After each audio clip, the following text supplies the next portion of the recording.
Bros and hoes, hello. Dude, let's go. Let's finish that run. Dude, I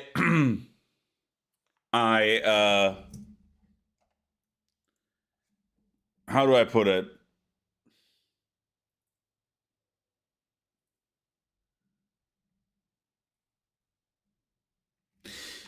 We need to finish this run. Let's start with this.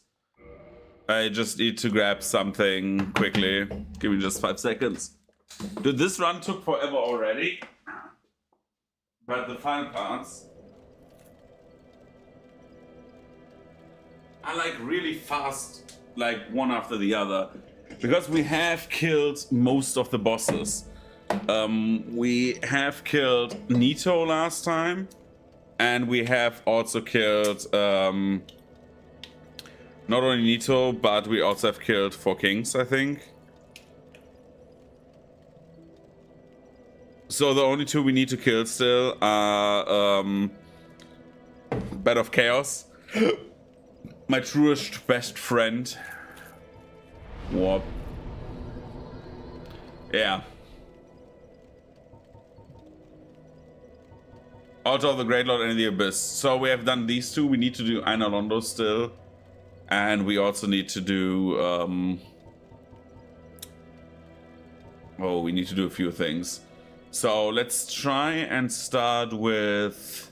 the easiest would be Sunlight Altar, right? No. Give me 1 second. Einar Londo. We could have gone and jumped down from here, but no. We're not doing that. We're quickly going Einar Londo and be done with it.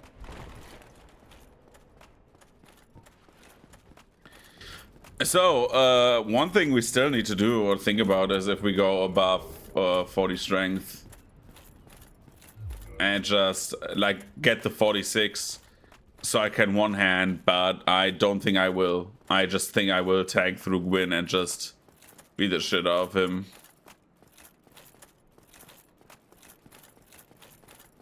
We have the damage. We just need to, like...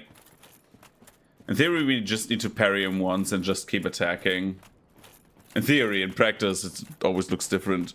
So anyway, we are fighting none of these, I think.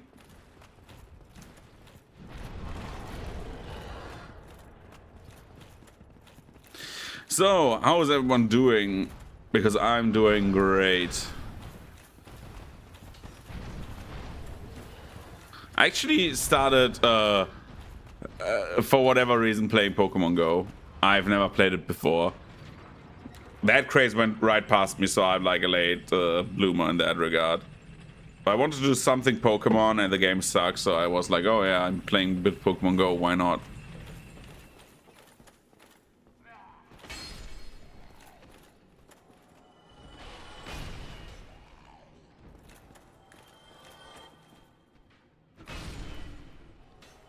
Dude, with that attack, I duck under the arrow.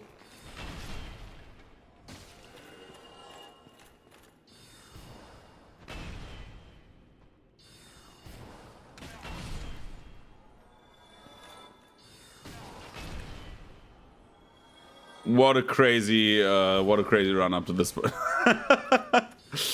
Dude, look at this guy. Dong. Ow.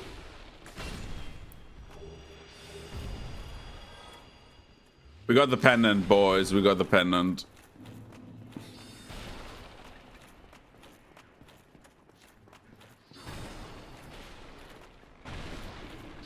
So anyway, we are going up here.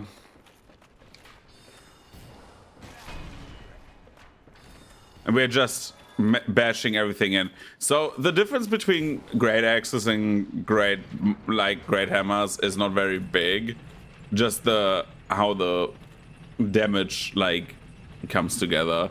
It feels like a bit the moveset is slightly different. So the hammer has more like horizontal slams, while the hammer has no yeah, horizontal. Right, I was right. While the while the axes have more vertical attacks, which makes a bit sense. This does not make sense. If I get hit one more time, I'm dead.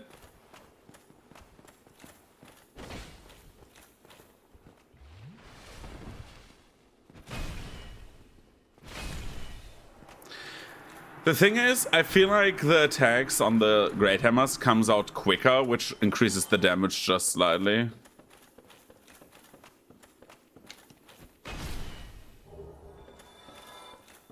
So anyways,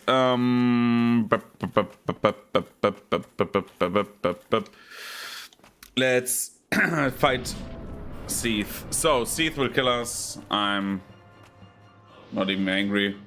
If we could do this deathless by teleporting, I would be happy.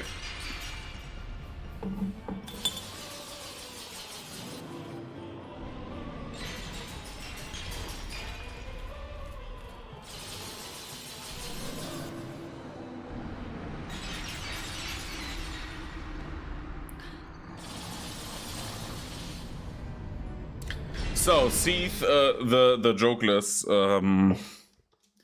will be played by himself this time. We're getting the archive key and we're going.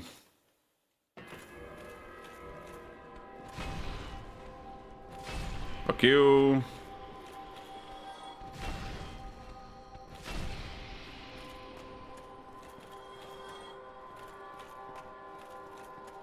The fun thing is these spawn at some point because you get close enough and then they run up the stairs, giving you the illusion that they're like coming against you like from the get-go, but they are not actually, because you're so far away. It's the same thing with the sorcerer in like Gaping Dragon, where if you go far enough, they what the fuck? If you're far enough away, they will not do anything. So yeah.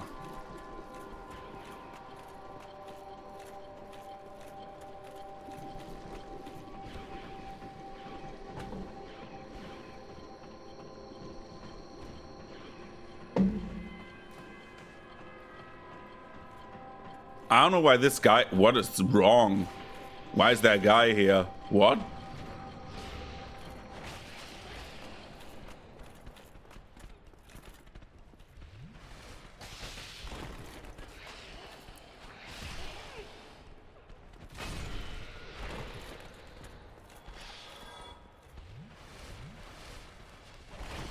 I forgot that I play even like a female character. I just realized that again after I heard the sound.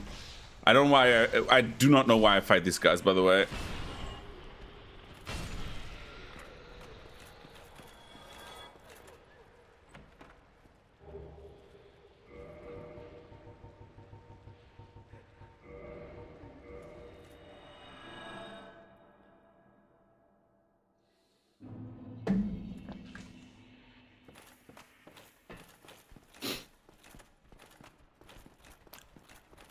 Let's go up and get us that nice juicy Seath. So Seath in theory is like very quick to dispatch off. If we do it proper, it will be like 5 minutes. The way to see this the longest part, there's like nothing very dangerous except for the clams. The clams is the only dangerous part about Seath. Yo, how are you? I'm doing fine. Just like came basically home very late, but which is why I'm not streaming for that long today. But other than that, everything's fine.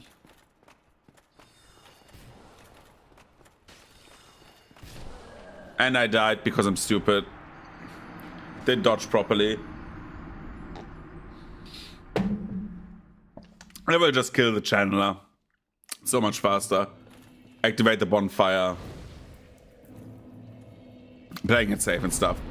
So yeah, how was your day? How are you doing? Yeah, the problem is like I wanna do like art, but I somehow like every day I can stream, I come home very late all of a sudden, and then I cannot like prep the art stream.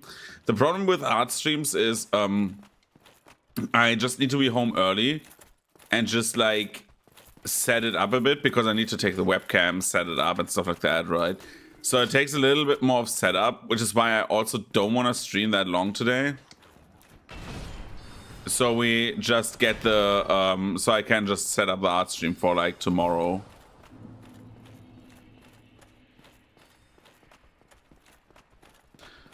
That would be the idea.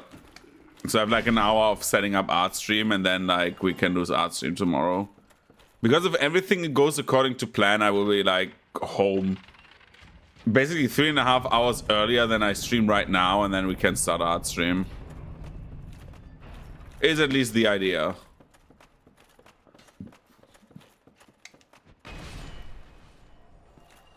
Smack that guy.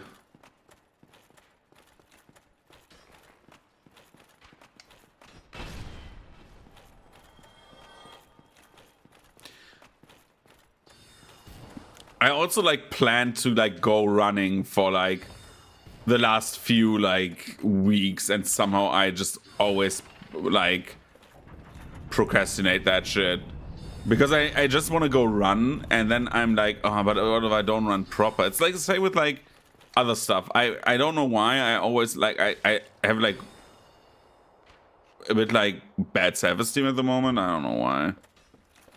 As I'm going wacky, I just discovered that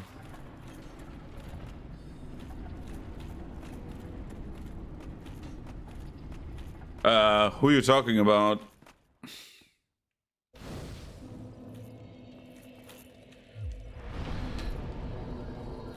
Fuse says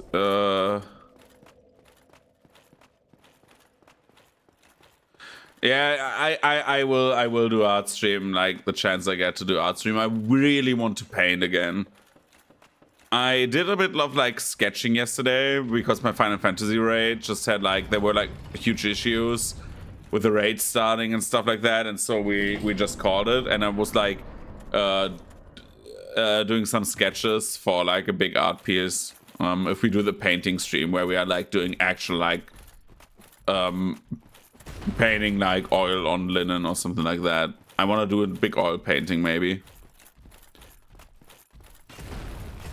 Well, not maybe, I will do a painting, but I don't know if I do acrylics or if I do oils.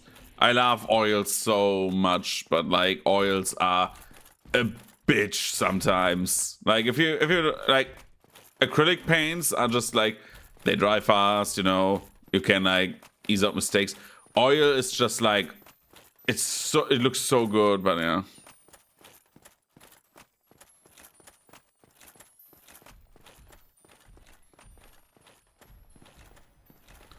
Oh, that is bad.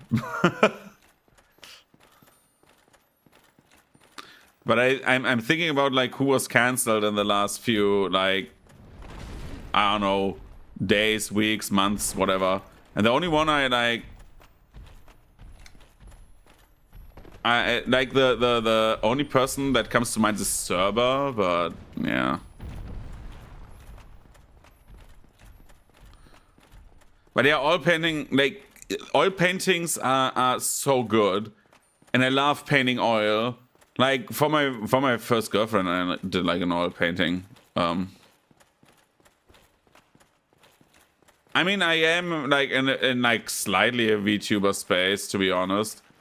Though the only like one I'm like consistently watching right now is Neurosama still, but because Neuro is funny. It's like the only AI I'm interested in is Neurosama, because it's like, okay, that thing is intriguing. That's the only reason I started watching Neuro. So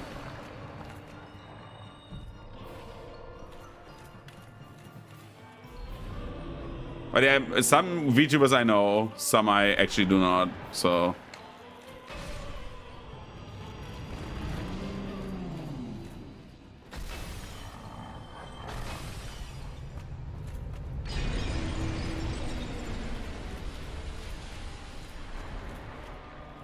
Nah, I don't get it like twisted. It's like I was not in that many relationships. Like,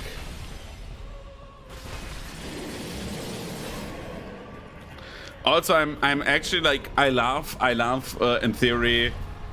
Sometimes I love like reading or watching romance. Like my I basically like got interested in that. I love musicals, for example, like stuff like that. I really enjoy sometimes, but like I'm super bad at romance because I'm like stilted like crazy.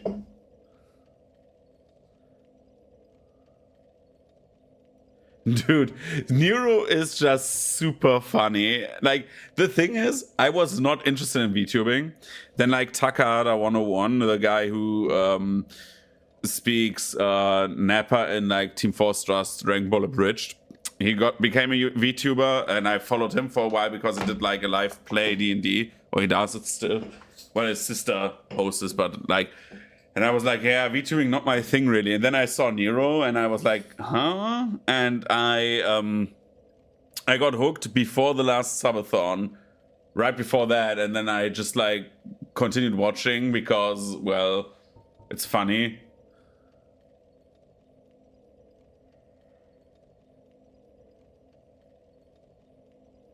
I made a painting for her. Like basically like sunset painting. It's just like when I cherish people, I just give them like self-made presents. I think that's like the most personal you can like be. Not because I'm like oh yeah, I'm a cheapskate, but like I think I feel like most of the time presents that are let's say like this, when you give the present and it's just bought, which is absolutely fine, like bought presents are fine. Not everyone can like is like good at like being creative or something like that. It's fine if it's important to the other person. That's the goal, right? It's like if given someone something they find important like emotionally for themselves, and that is the main thing here, right? Could I teleport to Daughter of Chaos? Did I rest at the bonfire? I don't think so, right? I killed Kalak and just went up again. I'm just looking. Though for me, like I love giving like personal gifts. Like for example, no.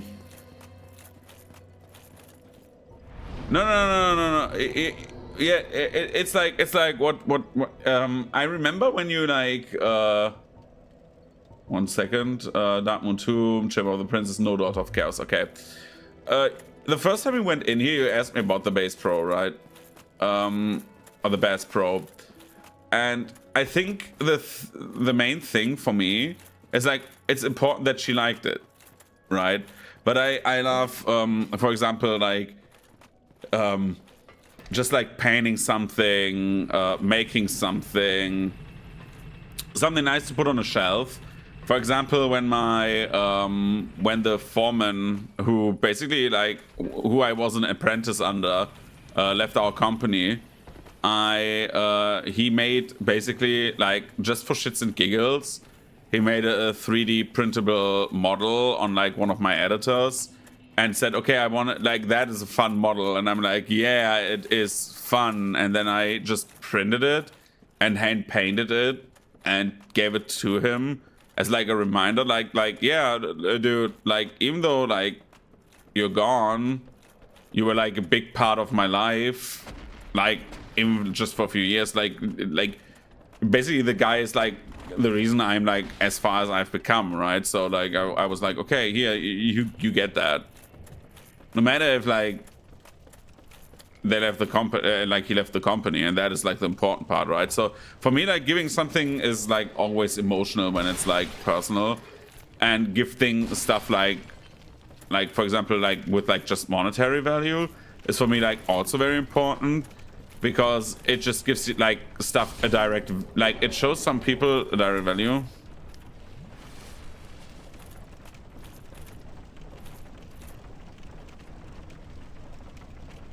Dude, yeah, I think she was genuine. Like, that sounds very genuine. And that is, like, beautiful, right? Like, not everyone, like, also things like me, right? Not everyone's like a hopeless romantic who's like, oh yeah, no romance. It's like, yeah, sometimes they're like, some people are like just like more on the material side, and they don't see like the like see a point in like stuff that has no like direct value except for like work put into something, right? But like, for example, like all the kids like in my friend groups and like in my family, well, I only have one niece, but like she's like I give them like stuff. For example, with kids it's like different. When I like when their birthday is up, I usually like gift stuff that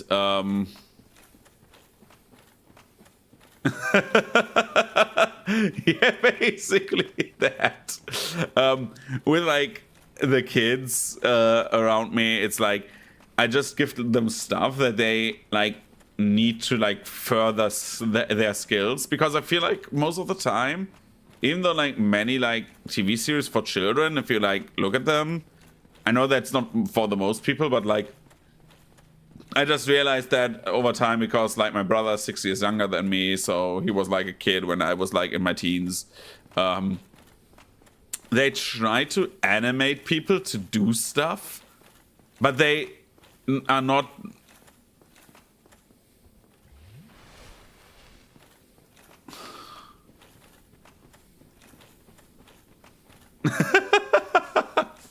I mean, that is true, but like my niece, with my niece, it's like I just give them stuff that is like fun but also furthers their skills, right?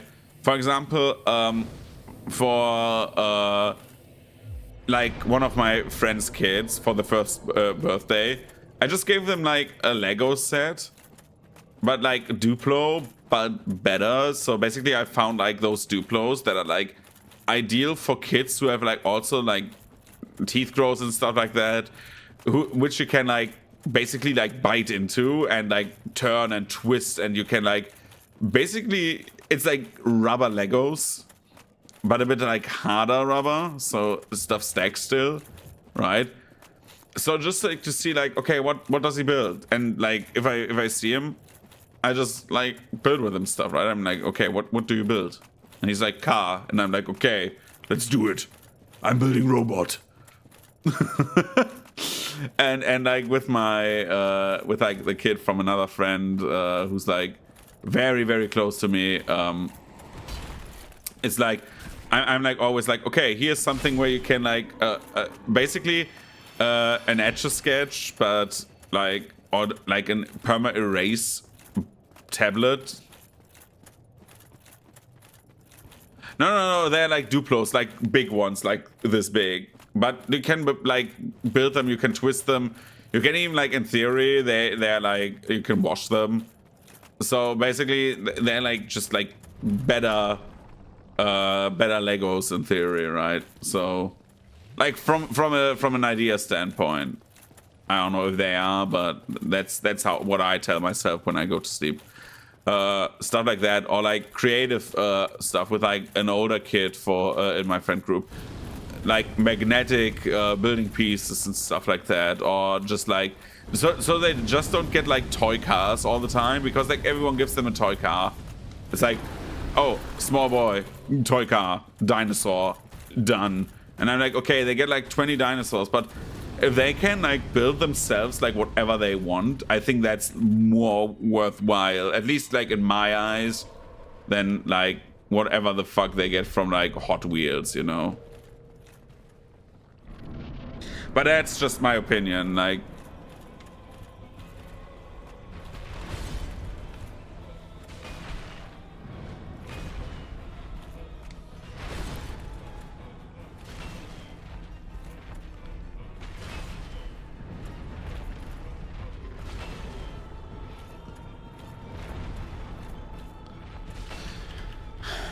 Yeah, it's like with like small, like with like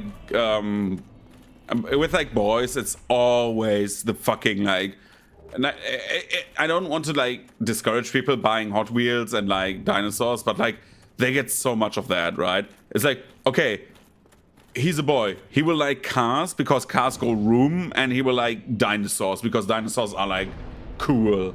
You know, that's the mindset there. And like everyone who does that is like absolutely right. But I don't want to be one of those guys who, like, only gifts them like that on top, because like I know their parents. They're drowning in Hot Wheels cars. They're going literally like to like flea markets and just get rid of the cars because like the boy has 100 cars. Like he will never play with 100 cars.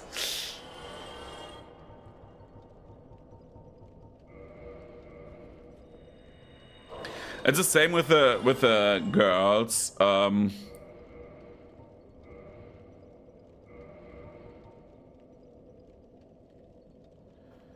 Yeah, it's a poker stereotype. Like for me, it was like I never liked cars that much. I always was like more of an action figure kid. Like back in the day, I know here comes old man René, but like back in the day, I had like one set of like Action Man figures and like a bunch of Power Rangers. Like most of my stuff was Power Rangers. I had like Ranger figures, I had monsters, I had Megazords. Like I had like 5 Megazords. It was crazy. I was like an action figure kid. I loved to make like stories up where like I mean, basically, I'm like from '93, so yeah, sounds roundabout right. Maybe like pre 2000s in some cases, but yeah. So like that was like just my general thing going on, right? It was just like, okay, action figures. My big brother was more of the car kid, I think. My little brother as well. My little brother was like super into Formula 1.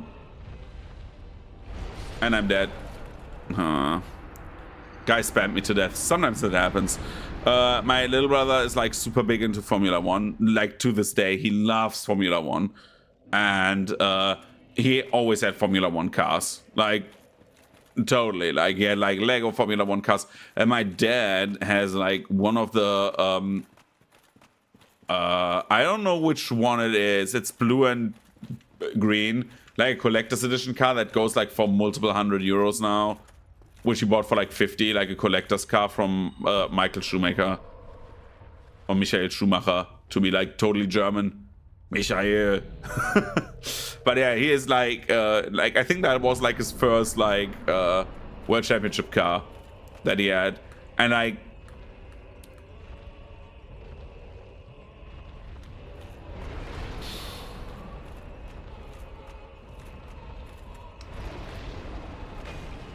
Nearly got him. Nearly got him again. Dude.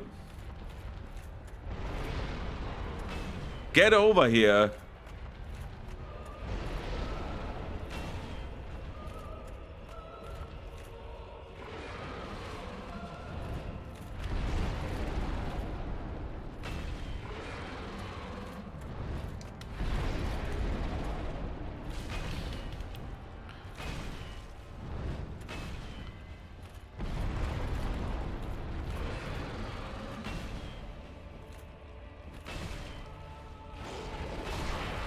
Centipede Demon is dead. It's like it died in 4 hits, but like yeah, my little brother was like way more into like Formula 1, probably thanks to my dad, and again, that's fine. That's absolutely fine. Like we all.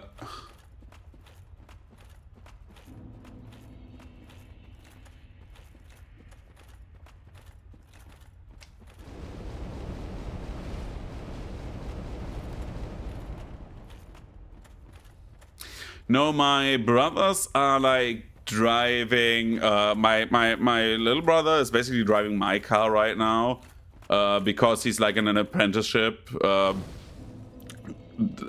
at this point, and he is becoming, at least at the moment, like that is like his like way he's taking. He's becoming a businessman for sports with focus on football. Basically, he can become like he's basically training to be a manager in that regard. My big brother is driving an Audi, I think, yes. So no one is driving a Mazda at the moment. But my little brother is... oh, right. My little brother drives a Micra right now. My Nissan Micra. Because I don't have a driver's license. Never got one.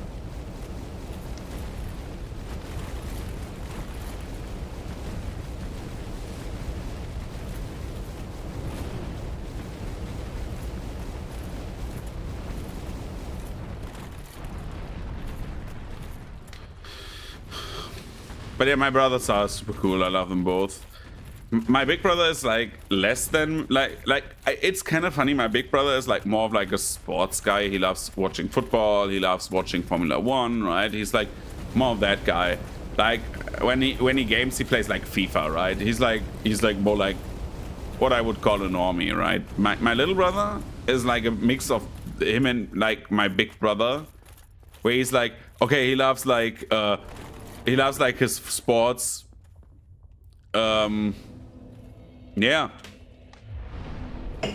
My little brother loves like sports, but he also loves like meme culture. He also loves gaming. So like my little brother is like a more like more like a mix between my big brother and me, but like only like hobby wise. My little brother is like character wise, he tends to be like a bit more than me when I'm like more on the like funny sides, when I'm like, oh, I'm joking, right, and I'm like laughing. That's more my little brother.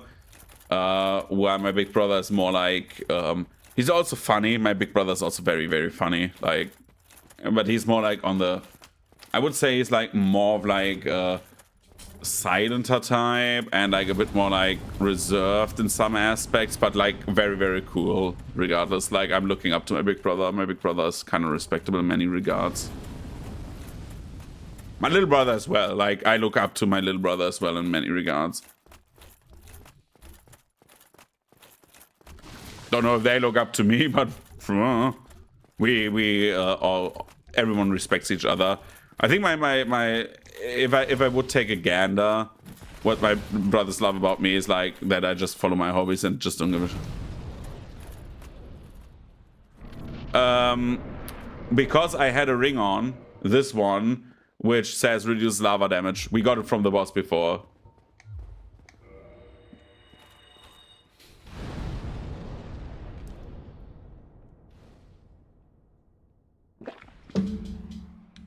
Thank you. But like it's like I'm like interested always like in like what other people like. I'm not always interested in what other people think of me, but like what my family, for example, thinks of me.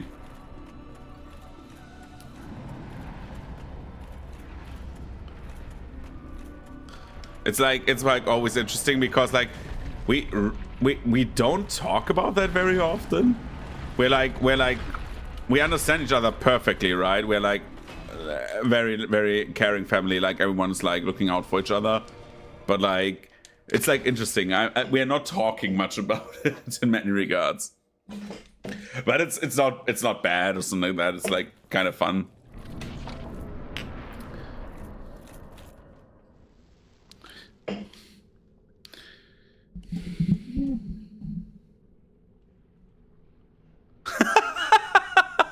Dude, this game feels like fighting my ex in her house, because like look at what this asshole does. If like if the boss does the right thing, then we will die now.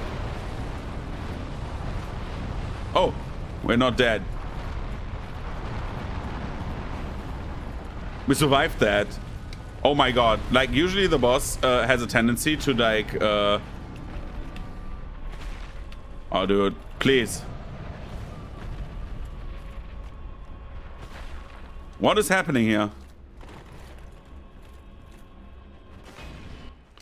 Thank you. The boss has a tendency to kick you down the hole. So what this boss has, it's the only boss that has on its model collision. And so it can push you when it hits you, even if you dodge the attack. And as you can see, the ground is crumbling, so you die instantly if you go down there. And that is basically how the boss usually gets you. Anyway. Yeah, Bed of Chaos. Like, I mean, it's fiery. It tries to murder you. Feels like pretty much... Yeah.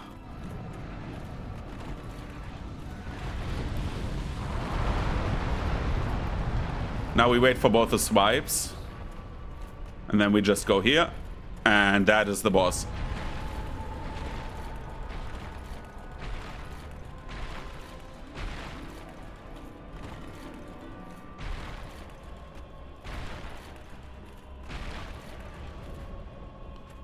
Donk. Boss is dead.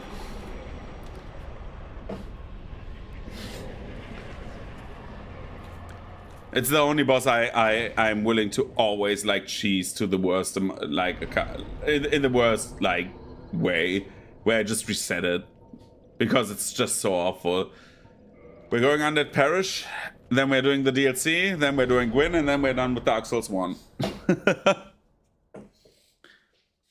It's like we're not that far away from the finish line.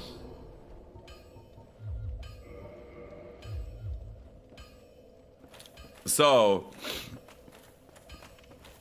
optional bosses. We have killed Gwendolyn, we have killed Moonlight Butterfly, we have... yeah, we have killed Gwendolyn, Moonlight Butterfly, we have killed Priscilla, because we got her dagger, I think, even. Like, actually, yeah, there is it. Like, we got her tail cut weapon. We have killed the low undead Berg bosses because we have power within. Yep, we are basically done. We just have to kill 5 bosses still, which is not much, because the first one is right at the start of the DLC. The second was like a minute walk from the DLC, well, 2 minutes walked from the DLC. The third one is also very close. Yeah, you will see.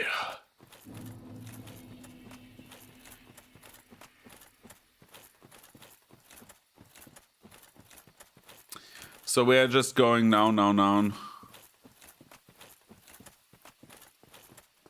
Just as the founding fathers intended. I would have like said as like, well, a German, I would have said, well, just like the Germans produce, but at the moment we are not like doing that great in like in production. We have like some quality stuff still, but I don't know why, but our entire automobile industry basically like we sold their like blueprints to the Chinese, so. But I don't want to get too political, so, but like that is like kind of weird that like the entire thing of German engineering just sold out.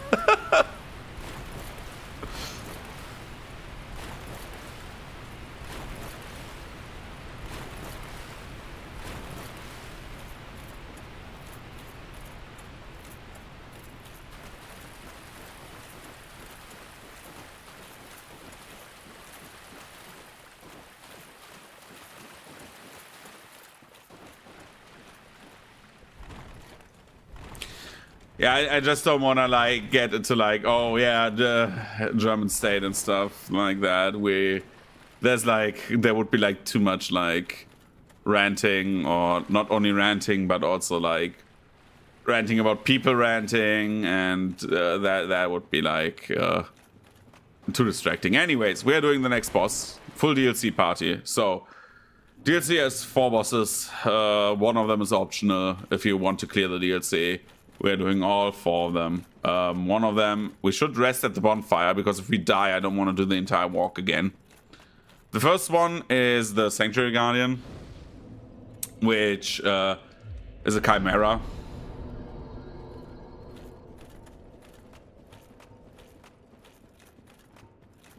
And it has like very low HP. I'm still of the opinion that the DLC is probably thought to be like done like step by step. So before you kill your first Blood Soul, you go to Anolondo, go for Seath, and just kill this guy, because I cannot imagine this like being endgame stuff. Because if I hit him,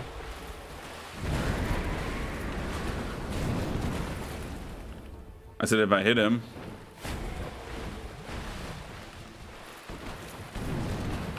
like this, it's like 1/3 of his health.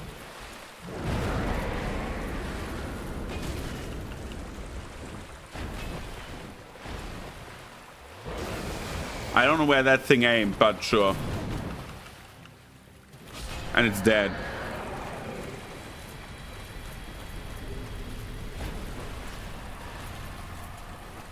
You guys like my anti-sector friends? It indeed wasn't a nice guy, no. It was just a guy who just wanted to headbutt me very, very lovingly. Like a pet.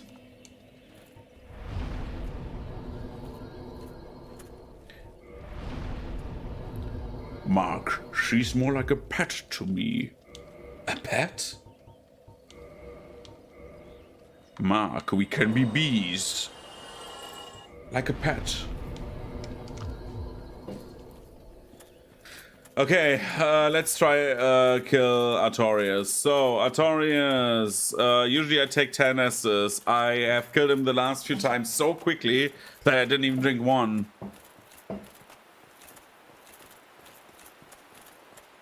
The real evil... Dude, human resources, don't get me started. Dude, human resources, man.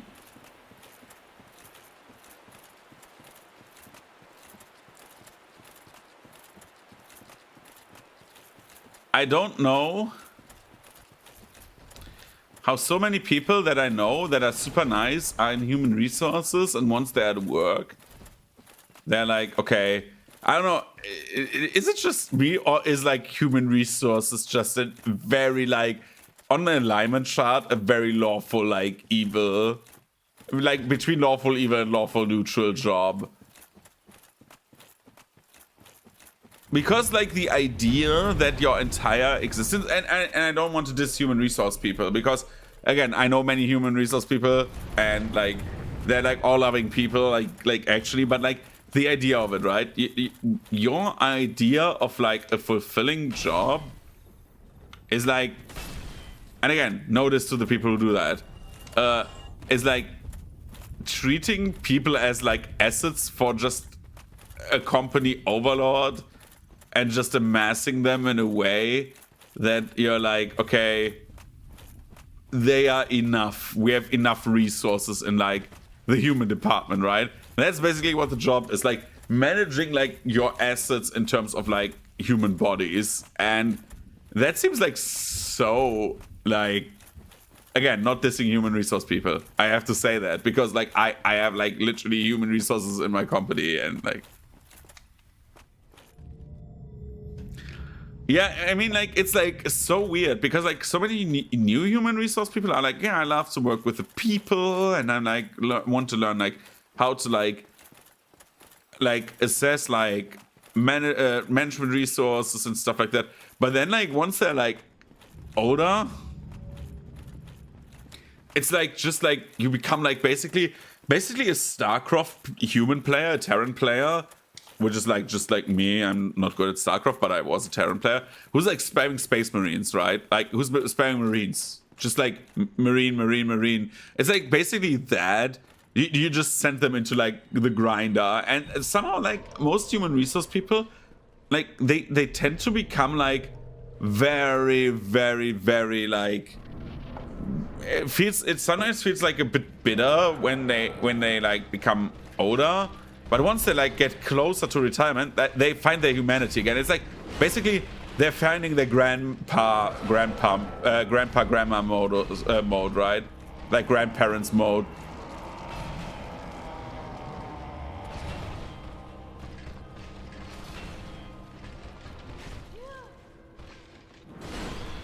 I should have just hit him.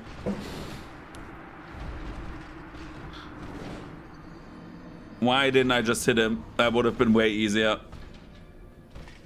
I mean, Yeah, it feels like weird. It's like, I don't want to bash like all human resource people, but like it feels like weird that they just like they go like through like parental stages where like they are like they start out very nice and caring, and then they become like very like,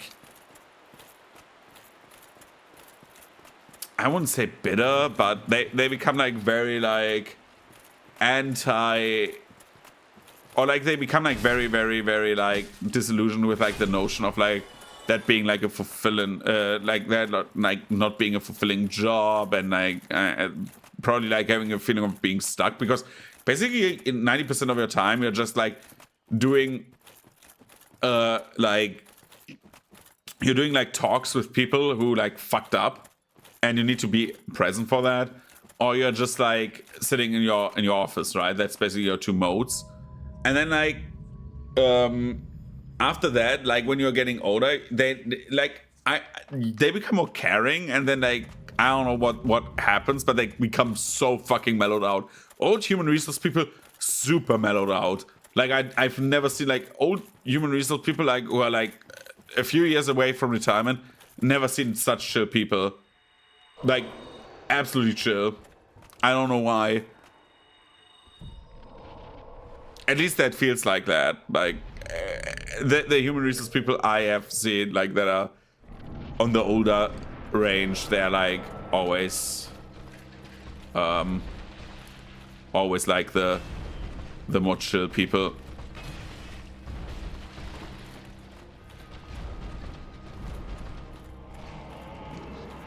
One, two, three.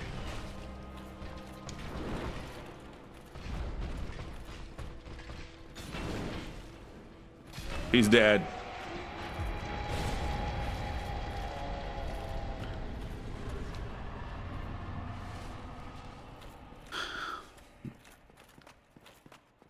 Yeah, it's like joy. Then it goes there. Yeah, pretty much. It goes like to like joy. Then I want problems. Then like I'm Batman. They're like doing like their own shit. They don't give a fuck anymore. And then they're like retired. Like human resource people, once they get older, I don't know why they just always say like fuck the rules. Like dude, nobody gives a shit. And I'm like, yeah, we wouldn't have given a shit like 20 years ago, guy.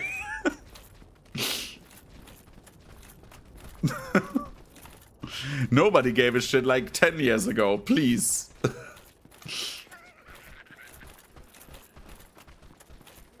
But I think that just comes with like a job that's like always in like every situation where like someone does a mistake, you're always the fucking bad cop all the fucking time.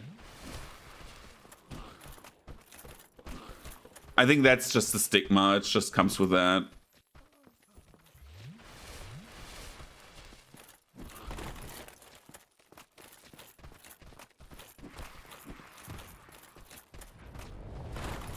So we're walking up here. Down here. I'm not killing these guys anymore. I'm done with them. We're just doing the little loop-de-loop around them. They're all following me now, which is always fun.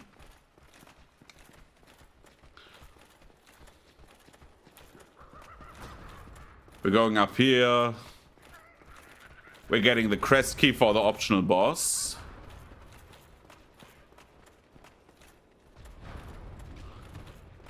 Oh no, the guy hit me. Oh god. We're getting up here. This enemy dies. I drink my Estus. And now we're just beating the shit out of that mimic. The mimic is dead. Kresky! Let that one guy run after me. He's just a guy. So I have been watching the new season of Pantheon Stalking, and it's actually, I think it's kind of fun. It's like actually funny.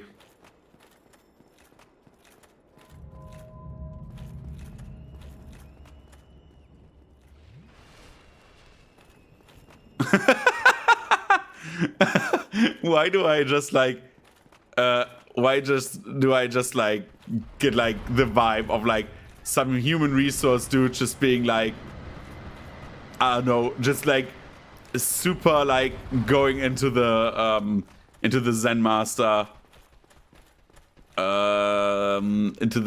Zen Master mode. Pantheon stocking, dude, you missed out on something if you don't know Pantheon stocking.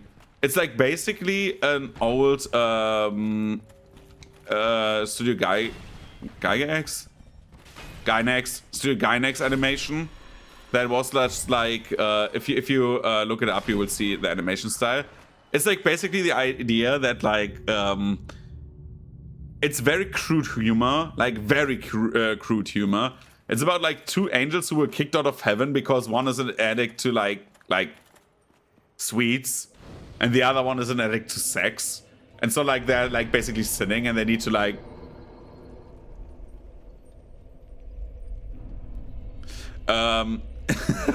and like the idea is the animation style is very, very simple for the most part, but then like when like the action scenes start, they go into like that very high definition animation that looks really fucking good, and then like it's like super weird animation wise, but it hits like that also a bit like, because the anime was inspired by Drawn Together, I have to say that it like hits that like crude edge where it's like very, very crass humor, very like like insulty jokes, not like in like terms like it's not racist or something like that, but it's like definitely fun, a fun watch. And like the second season is like on Amazon after like 20 years, what feels like,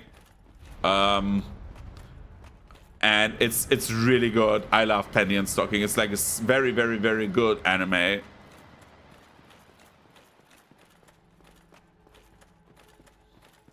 I can just recommend. I know it's not for everyone probably, but like, because like it has so many sexual undertones and stuff like that. There's literally like an episode where like in the first season, not like spoiling too much, where like the main focus is everyone is picking their noses.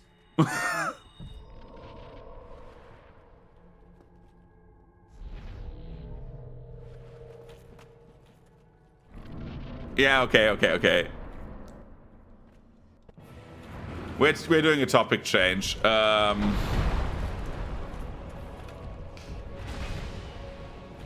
So we're playing Dark Souls, I heard.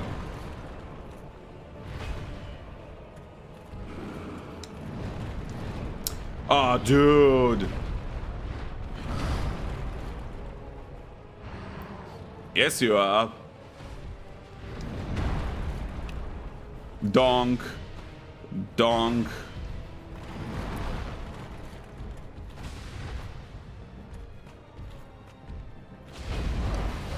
And that happened. Fucking Menace, dude. Oh.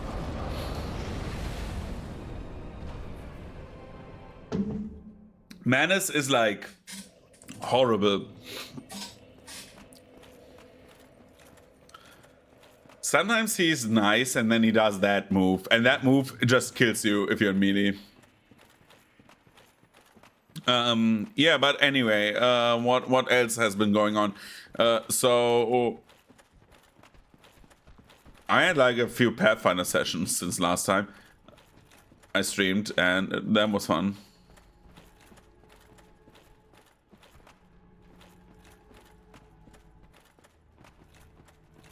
Yeah, everything is fine.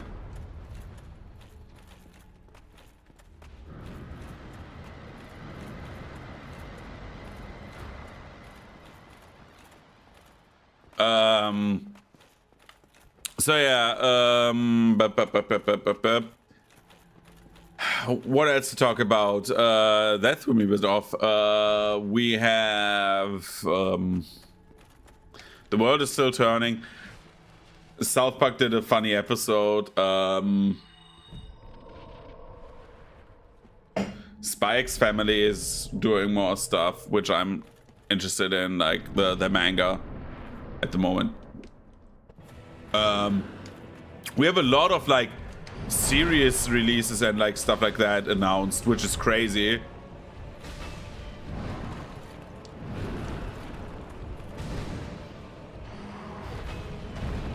the moment we have like a ton of like releases like set to be like happening.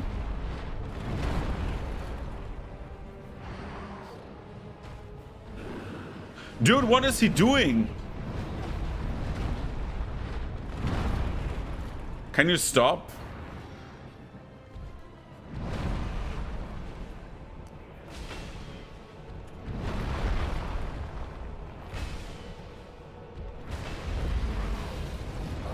That is the good move. That is the bad move.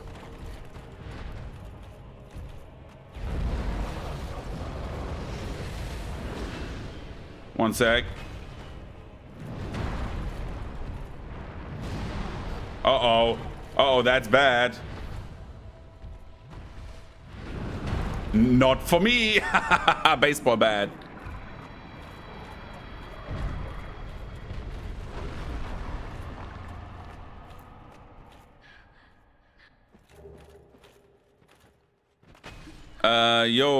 Gachi Akuta was absolutely poggers. What was that? Yeah, that is true, yeah. Gachi Akuta was poggers. Like, there's like so much that is like coming up right now. It's like we're going into like after like the big summer like hole of like everything.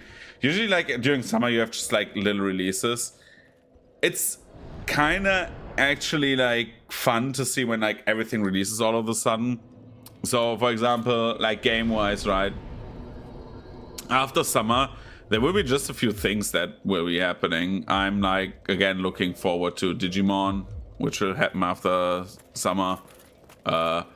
So much stuff in October again. Like this year is again like starts to get a few releases that I'm interested in. Before that, like there weren't that many, but yeah. Why isn't that DS Go? A Dark Souls Go game, dude. I think I said that at the start of the stream. I started playing Pokemon Go for the first time. It's like actually like kind of quote unquote fun. It's just like basically a walking simulator, but it just happens passively. So like I was like for the first time since I live here, and I live here for 3 years.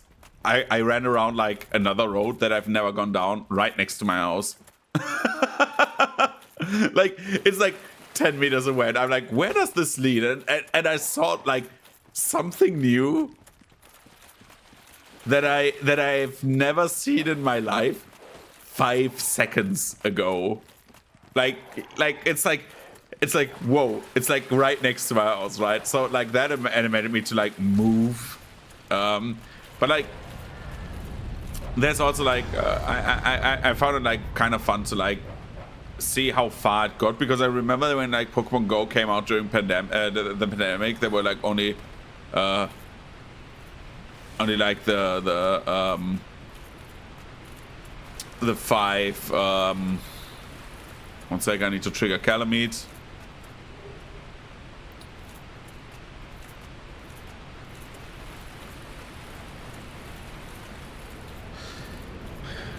I mean, yeah, basically, right? It's like a road that I never took,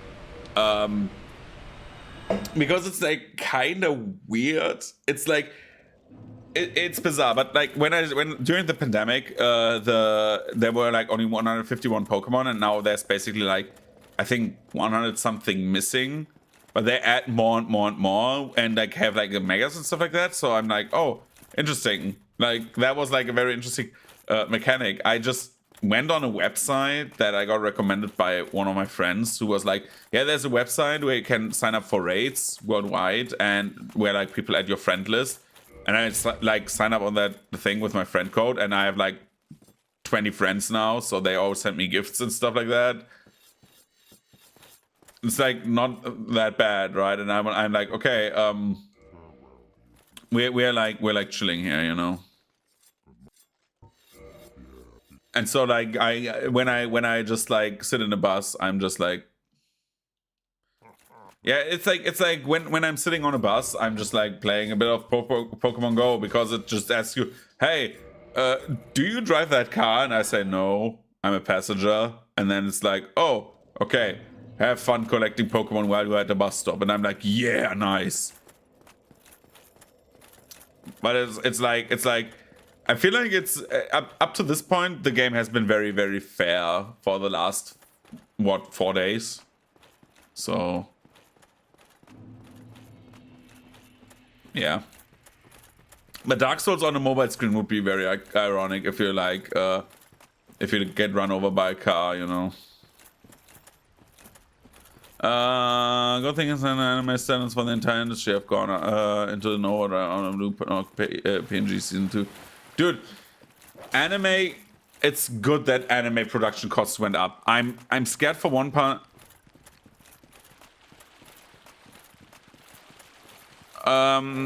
So Manus, once he dies, he goes back to the Abyss. The thing is, Manus cannot leave the Abyss until you have which is the main reason why you get to the DLC, right? The where is it? Manus wants the broken pendant because the broken pendant basically is like made to like seal Manus, right? And so once you beat him, he gets back to the Abyss, and what he does is what we will see when we play DS2 again. Is that Manus just like put shards of him out of the Abyss, which is he put into like several like potential queens for lords of like lords of fire, for like very important kings to like come back at some point.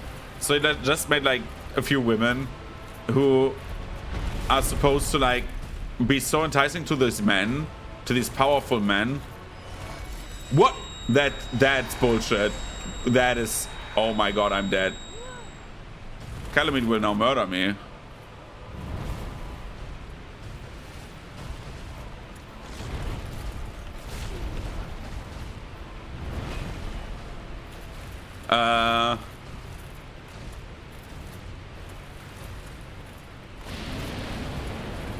And then like once that happens, like his goal is to like get into whoa. I don't know how I died there, but sure. To like conquer these human kingdoms by like having shards of him marry those monarchs and take over and thus rule the world. That's like his entire thing.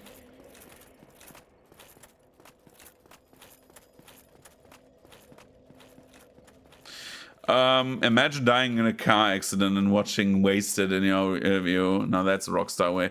Dude, that would be like actually like not that car accidents are hilarious. Again, don't want to be quoted on the wrong things, but like that would be like funny. You're like I don't know, hitting like fucking tree, right? You're going to the tree and like ah!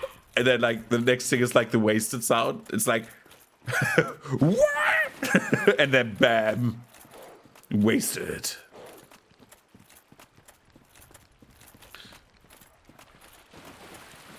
Driving in my car right after a beer.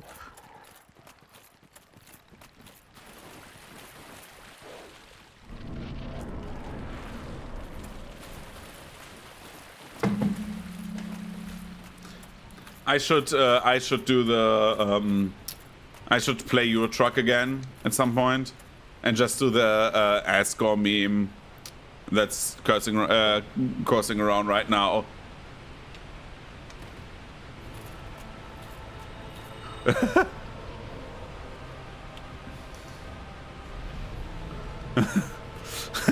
Car accidents are kinda tight.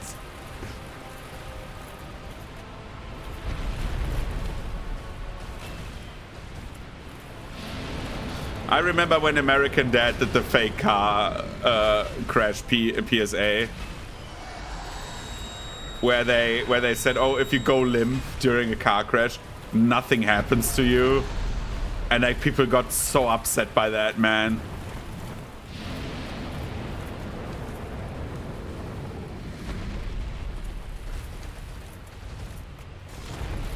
I mean, rightfully so in some aspects, but dude, like. It was not that bad.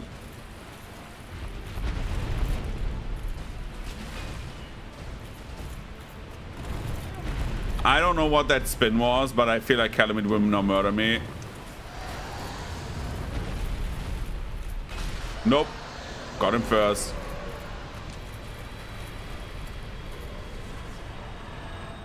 No!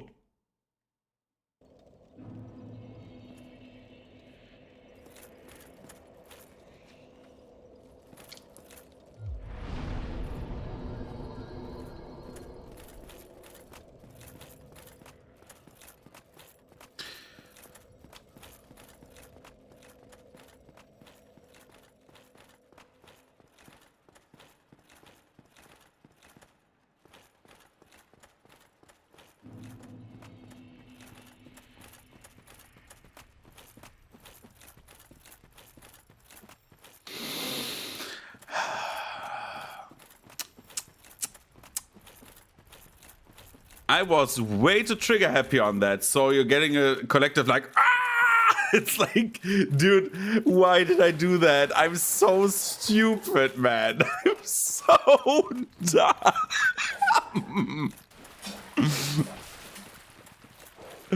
What can I say? Things like this only happen in the nation of Texas. It biggest aura minus ever. Dude, no. Oh my god. I think that is literally the biggest fail I had in this. This was the dumbest thing I ever did.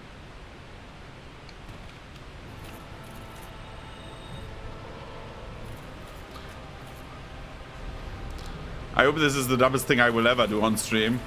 I don't want to see a bridge and be a Swede.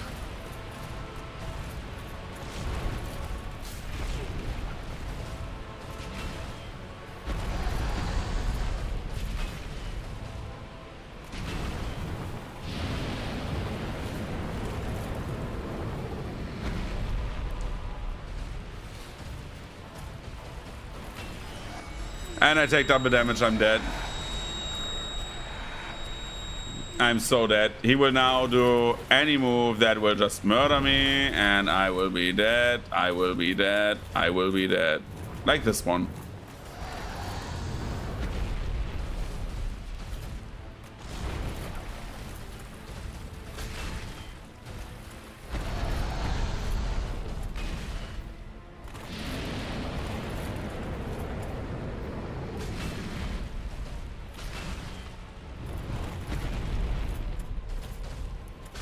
Okay, I'm waiting now. I'm sitting down. I'm letting my controller go. Good that we have done that. I don't need any more souls. If I die to Gwyn, it's not because I have like one level too little. Dude, that worked? I'll take that. Dude, I'll take that. Okay, we've done all the DLC bosses. Let's do Gwyn.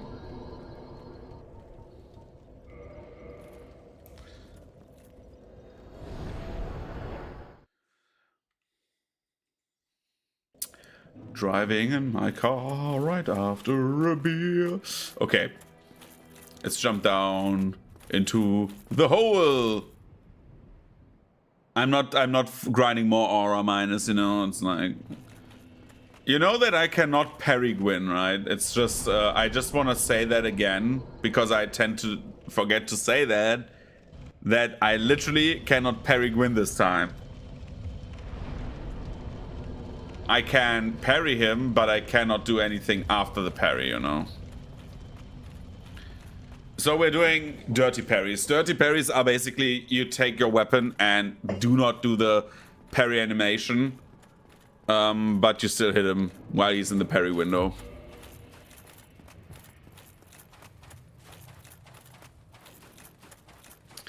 I will show you how a dirty parry works. So, this guy over here, he's the guy, you know. Apparently we are not parrying him. You're doing this and then you're doing this.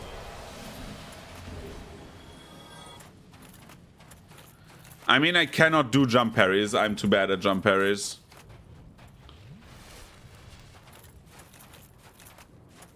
I mean, I could learn jump parries, but this is not the stream for this.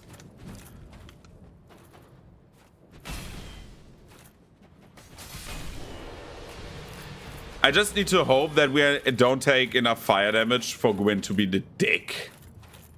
So we're just... Oh yeah, we can... Oh, you mean like that? Yeah. Now I know what you mean. I will try to parry him. I will try to parry him, but I cannot do repose. Let's say like this. Like I cannot like benefit from the parry itself.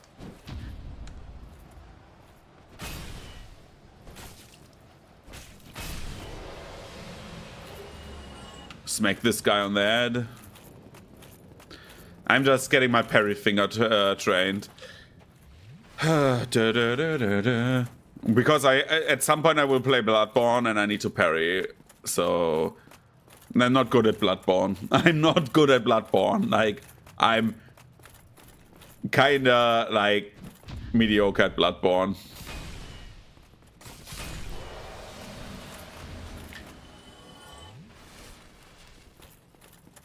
So we will eat some hits.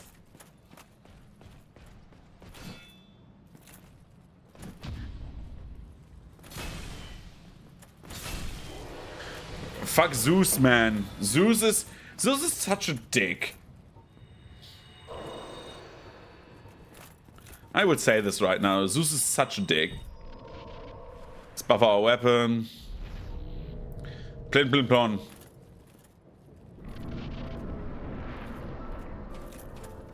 Plin, plon, plin, plin, plon. Fuck. Parry failed. Okay.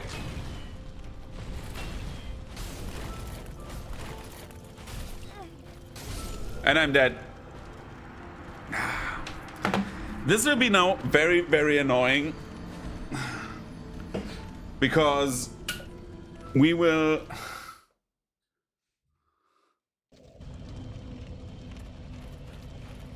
Yeah, that is true. But that makes Greek mythology very fun. I really enjoy Greek mythology because of that. Because the gods are so heavily flawed, but they interact with everyone. I think that's basically like the best part about like world building. If you have gods that are like heavily flawed people that are characters on their own, right?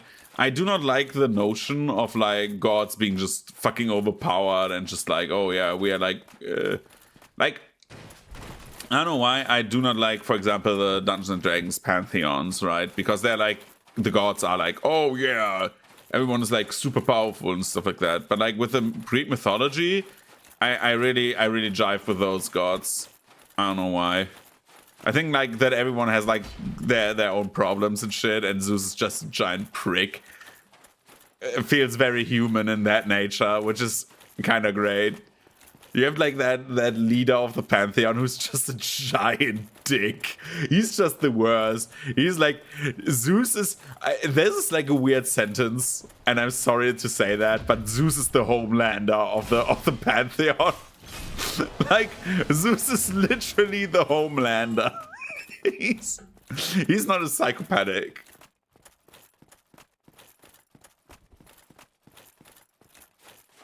Yeah. Season 3 and 4 Zeus were like peak, man. I wish they would have had a better, like, they would have executed better on the Hermes betrayal arc, you know.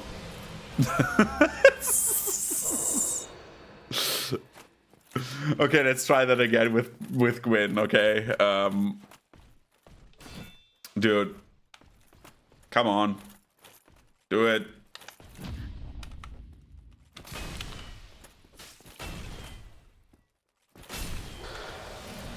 If we don't get like the dirty parries off, then we just like beat him to a pulp the normal way. We're doing this. We're doing this. We can just like get some distance and just beat him, but where's the fun in that? Plin plin plon, plin plon, plin plon. Fuck.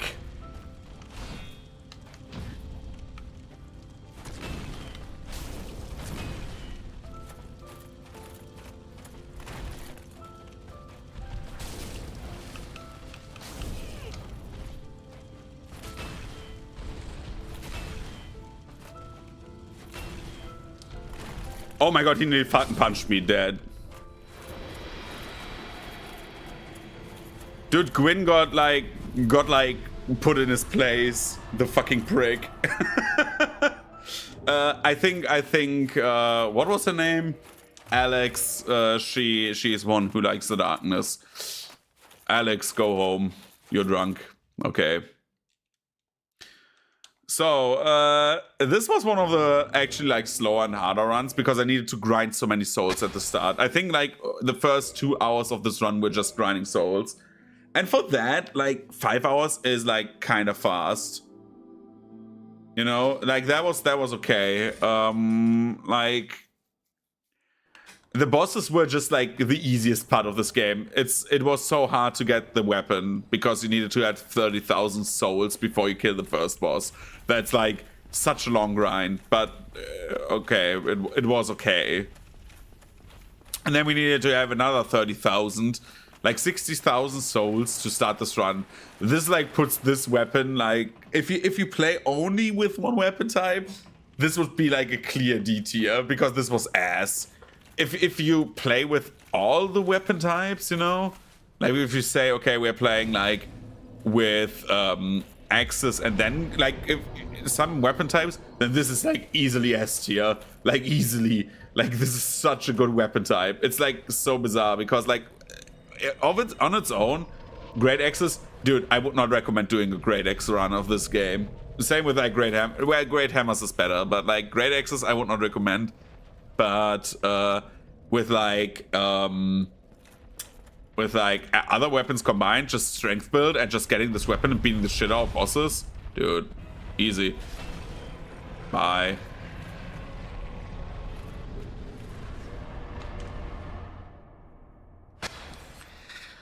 Good. We have killed Gwyn. We have done actually what I wanted to do for the stream.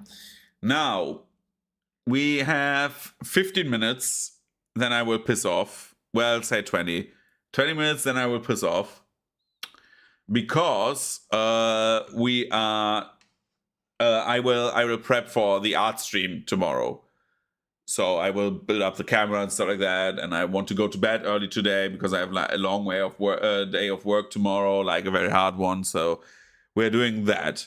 So I have an idea, which is the fairest I think we can do, because on my own, because when I did my Bachelor Professional, I finished one game that I haven't finished on stream, and that is not fair. So we are getting something back. I'm giving something back to you. Something very fun. One of my favorite games that I played this year. And that is... give me 1 second. Which has no viewers right now on Twitch, but I love this game so much. It's such a good game. And if you know what I'm talking about, I could do Drunk Drive Euro Truck, but we should do a drunk driving stream Euro Truck at some point again. I think that was like very fun that one evening. But we're playing one round of Robobeat. So Robobeat is a rhythm game shooter. It's very fun. Can only recommend it. We're playing it one round. It usually is like doesn't take long. I finished that game on my own, so we need to still beat it on stream because I did like a random round of Robobeat during one evening and then I just cleared it. So yeah.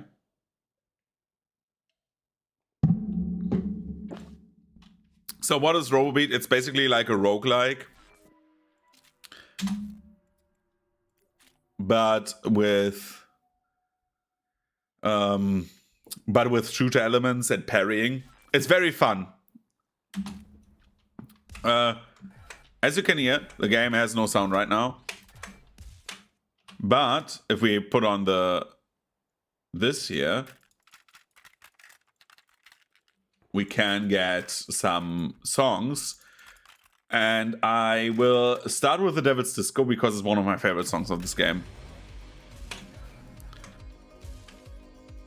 So basically, this game has different things that we can start the game with. We take Card Shark because Card Shark is a good first level thing. And then we say the second weapon will be Revolver. And we want the boombox. Yeah, I finished Dark Souls, so I'm gone in like 20 minutes, and I want to like play one round of Robobeat because I haven't played it in a while, and I basically have not played it in a very, very long time and finished it off stream, sadly, because I did it for my Bachelor Professional. I just played one round and all of a sudden I finished it. So this game is a rhythm shooter. You want to shoot your gun to the beat. We're turning up the volume just a slight bit because it's kind of quiet.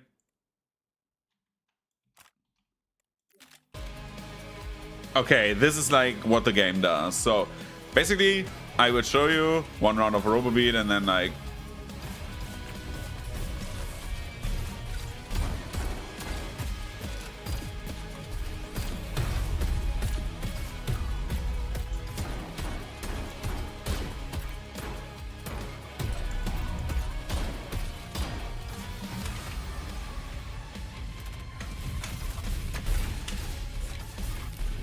I love rhythm games.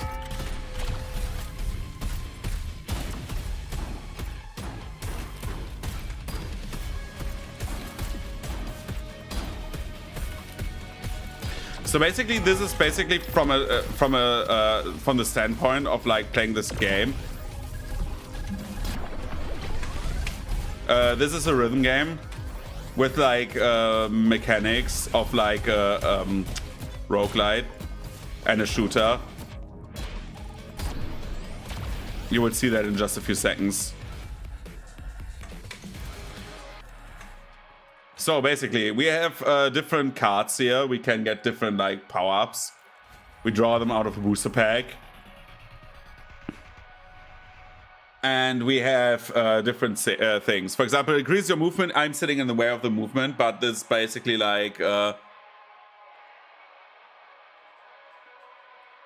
yeah, I love Osu as well. I'm not good at Osu, but yeah. So basically, these are like different upgrades. Increase your damage by parry, so we can parry better. Increase 100% damage on after killing with a melee weapon. We don't take that. Increase movement by 25%, so that is always good. I love, however, no, I will do more movement. So for example, we are now way faster, so enemies hit us harder.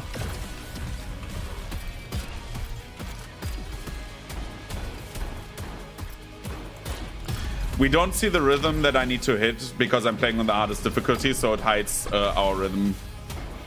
You need to feel the music, but you feel it right because the music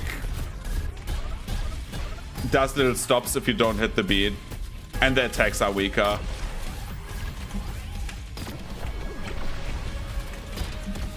Oh god, I got hit.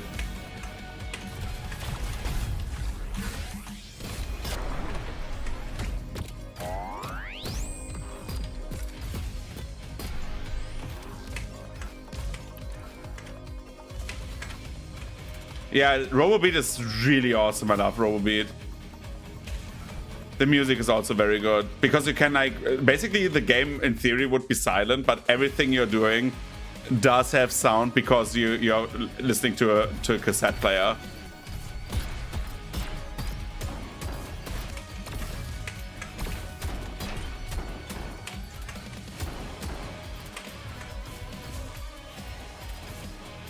Where's the last target? What?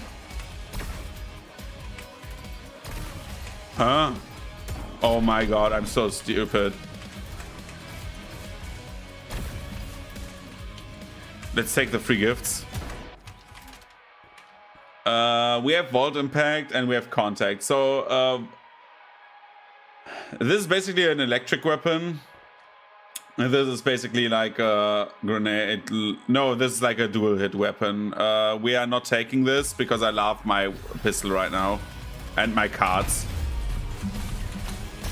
Because a pistol can hit the entire room if you do it right. So basically you have combo attacks. If you, for example, with a pistol, it's like if you parry, spin your weapon twice and shoot, you hit the entire room. It does not much damage, but it helps you tremendously anyways.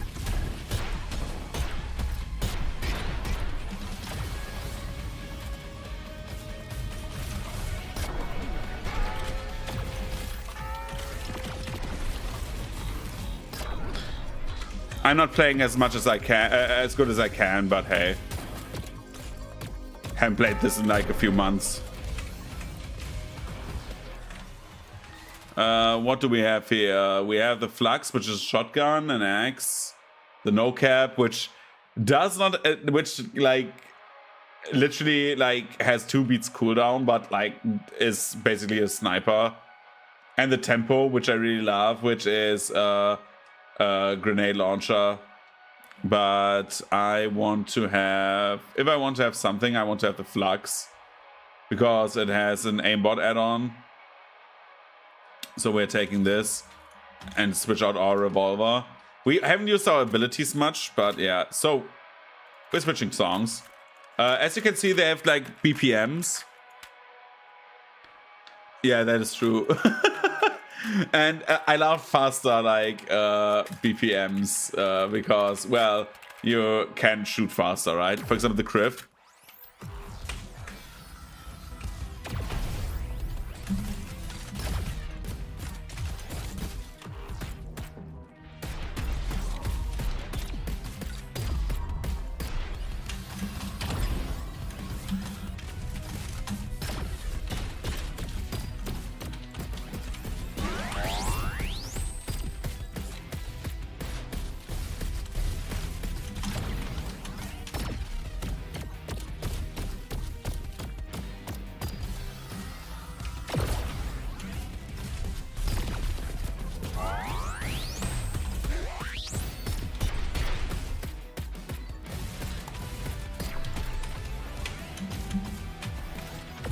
As you can see, oh my god, I have 20 health left.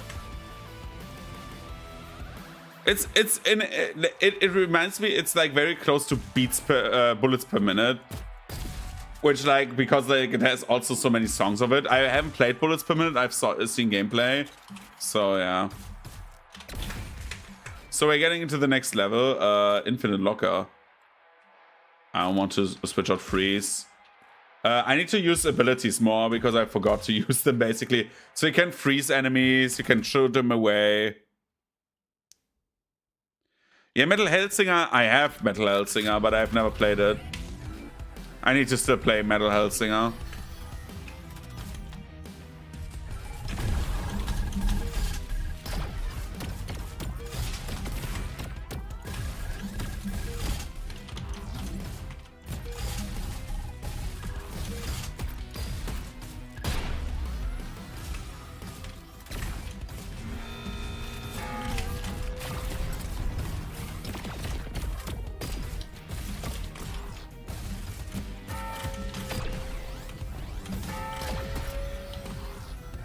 That Bing song is parry indicator.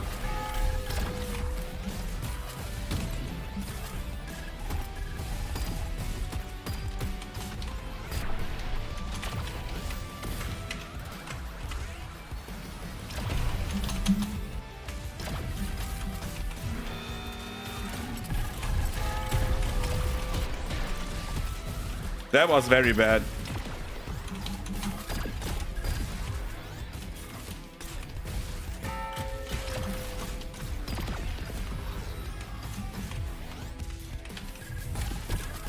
Because the enemy hit me, and you can see on the bottom right, I have only 35 health left. And this level has a boss.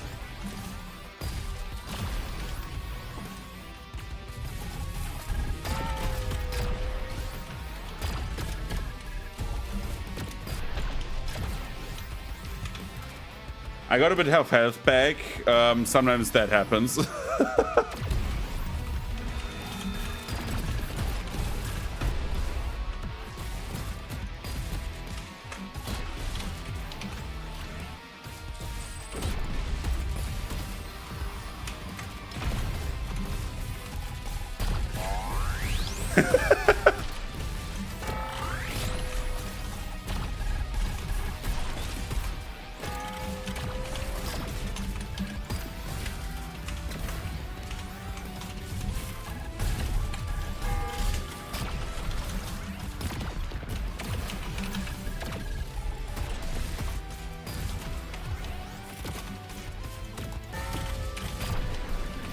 Okay, we go on.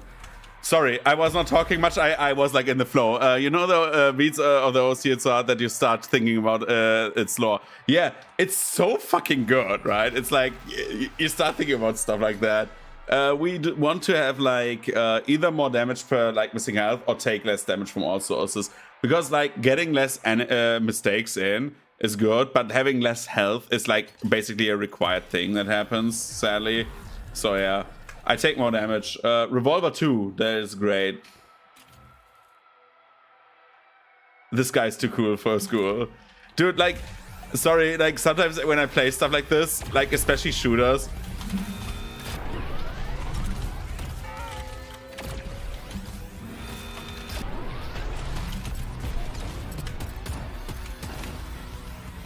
it's like, I want to be perfect.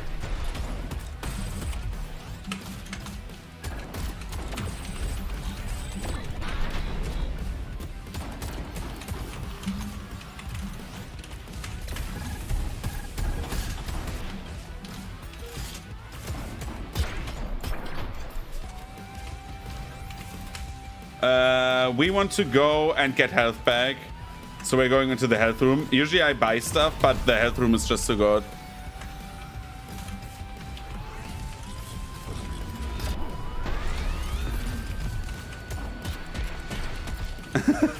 Sorry, I understood that wrong. Then sorry.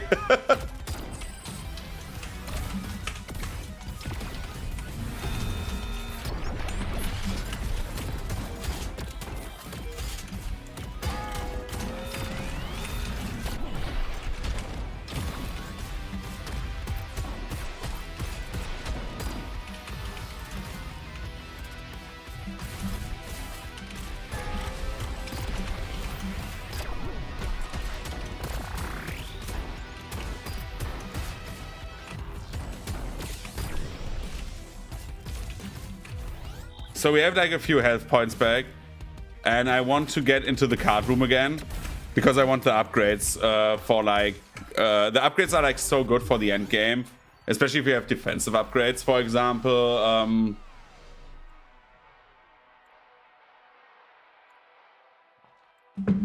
So we have like a few good things. Sliding while jumping makes you jump higher, so you get out of range from enemies' attacks. That is good. Protection is super good because you kill so many enemies. You basically get a free shot at bosses. And damage increased by 10%. That is very good. And then increases recoil of attacks by 250%. If you shoot with guns, you start flying. You can actually fly by shooting because the knockback gets so crazy with shotguns. However, I love this. This is just such a good upgrade. And I want more health.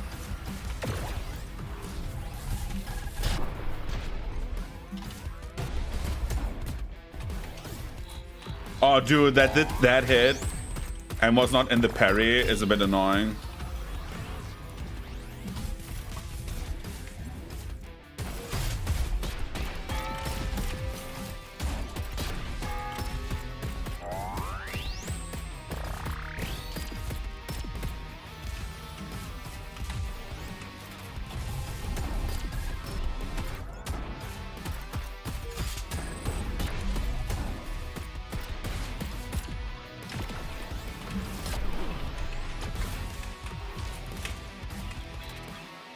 Let's see, what can we still do? This is the challenge room, right?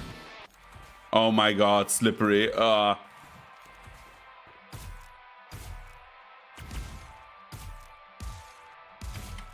So basically you can also wall run and stuff like that. Whoa! Oh my god. I fell down. Slippery is mean because you like also slide during wall jumps. I don't know what the shield is. I've never seen that. That is new. What does it do? Parry incoming attempts and each devastating counterattacks. So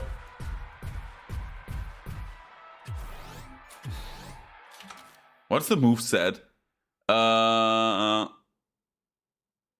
Counterattack. So it's parry and then shoot and then parry, parry, shoot. Dude, I want to see what this does. Dude, yeah, this is such a great game, man. I saw it and I was like, dude, this is like such a cool game concept. I like this. What is this? How do I get there? This is new. I don't know this.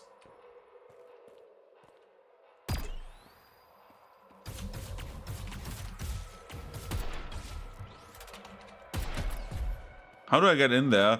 It shows to the left.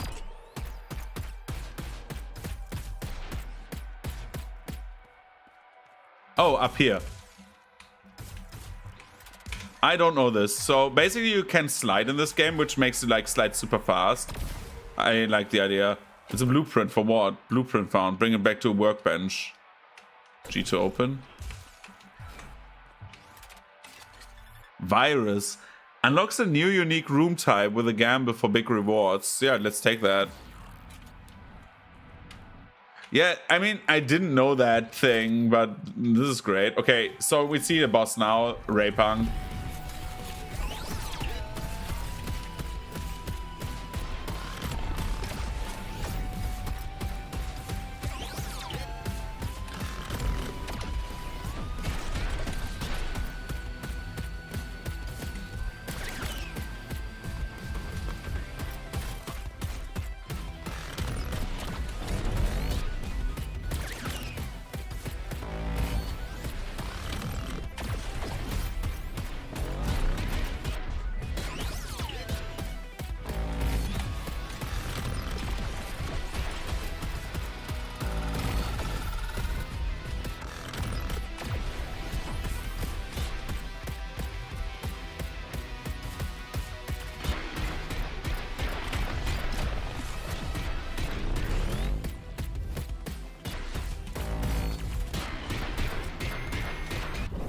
And that's the first boss.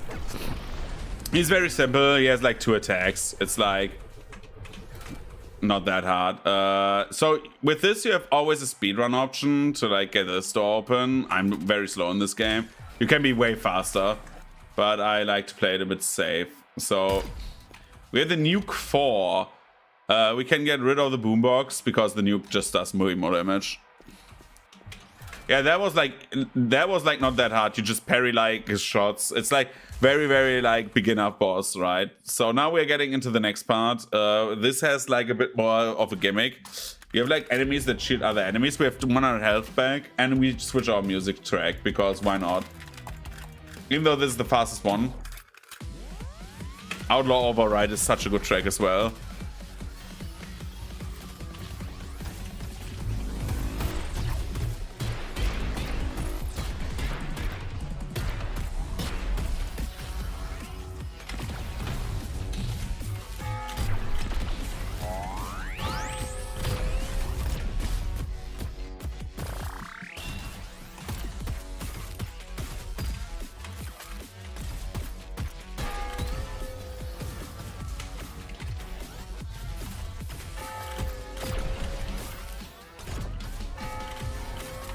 I fucked up the parry.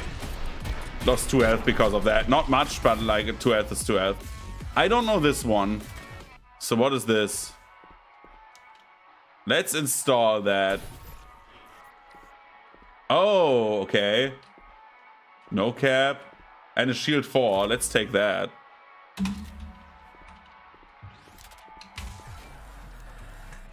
And a card.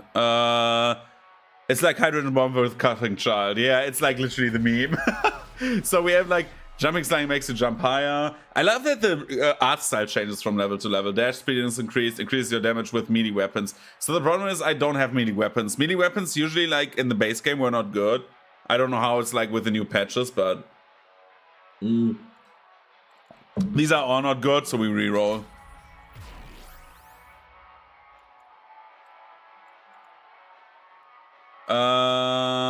We are taking damage done with parries. No, we're taking wall jump boosts, actually. Because we're wall jumping very much, especially at the end of, like, the game.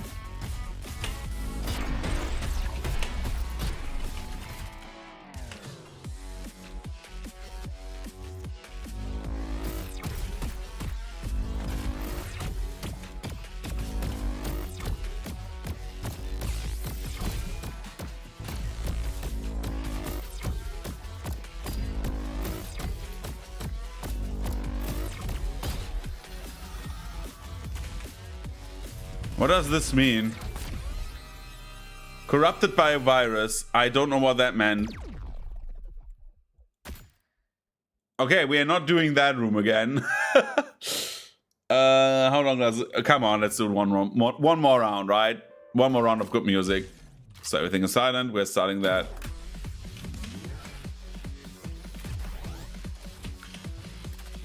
I love the card power up at the start because it's such a good power up. Finish, firebomb. I like finish at the start. Now I'm in the zone, dude.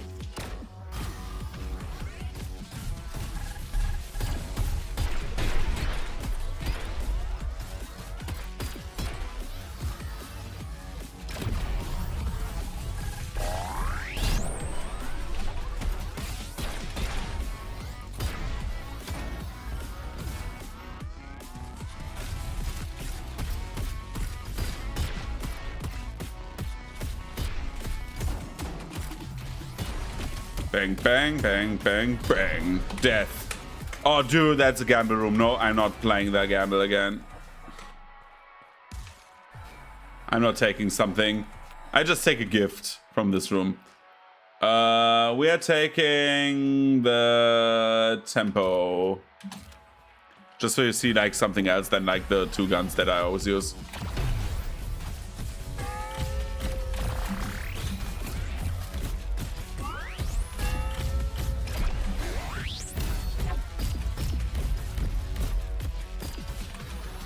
Just the cards are just so good.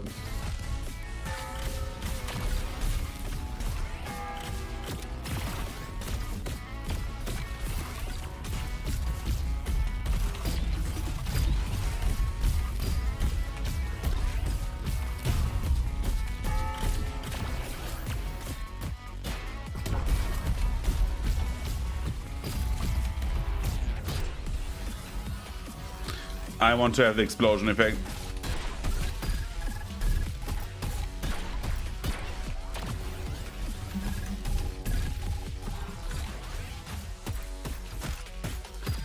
The cards have the big advantage that they have like 3 modes to shoot with. And you just wanna like play with the bombs that I have right now because they deal AoE damage, and that is not little AoE damage. Less damage from all sources. Because the end boss will hit us if we play like I always play, so.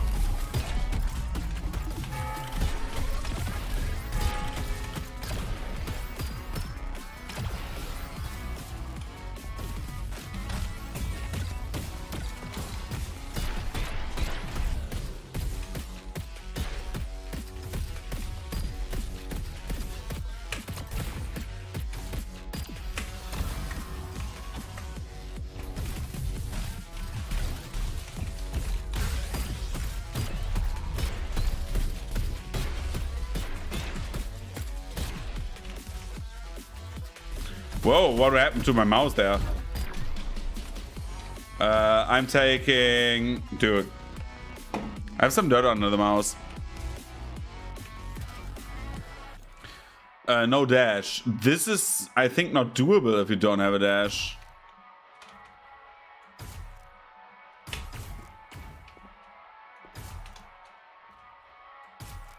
Oh, it's doable.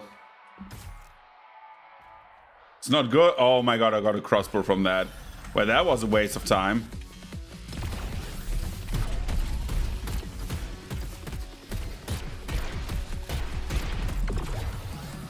What did hit me there? What hit me there?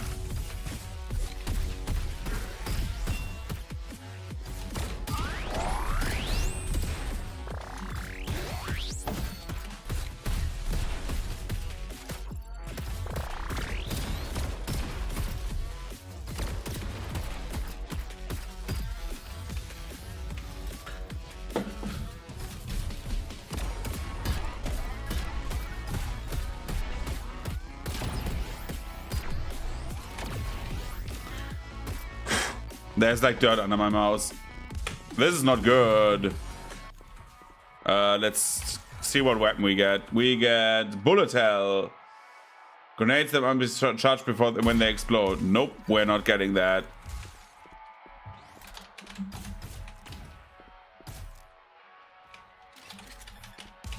Let's open that door up. Okay. Gallery. Let's switch songs again.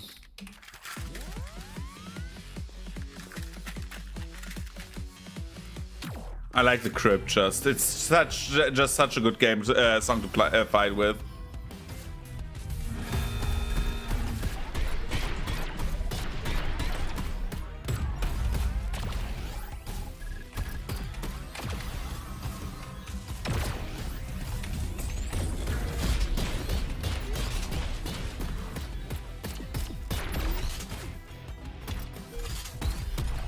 Oh, dude, I'm so bad at this right now.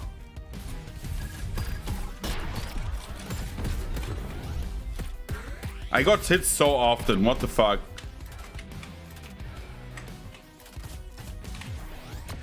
Give me just something good. I want to have the flare gun. If I get one card that increases damage when I have like burning enemies, that is just fucking great then.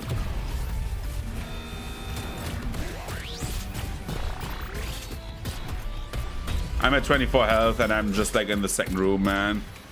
I need to take that door.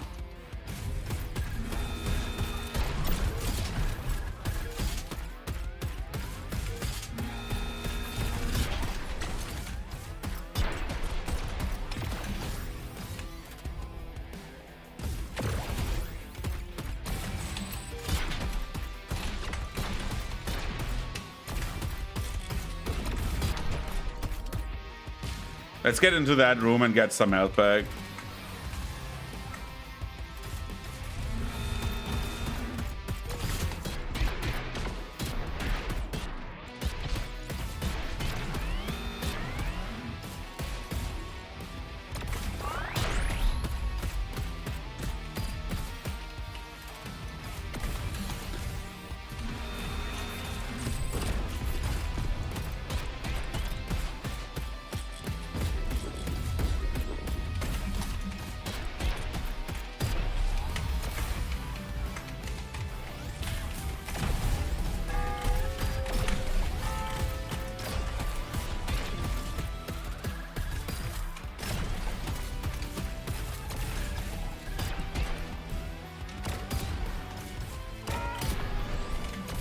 Okay. What do we have here? Revolver 2, shield 2. Nope. I don't think the shield was that good.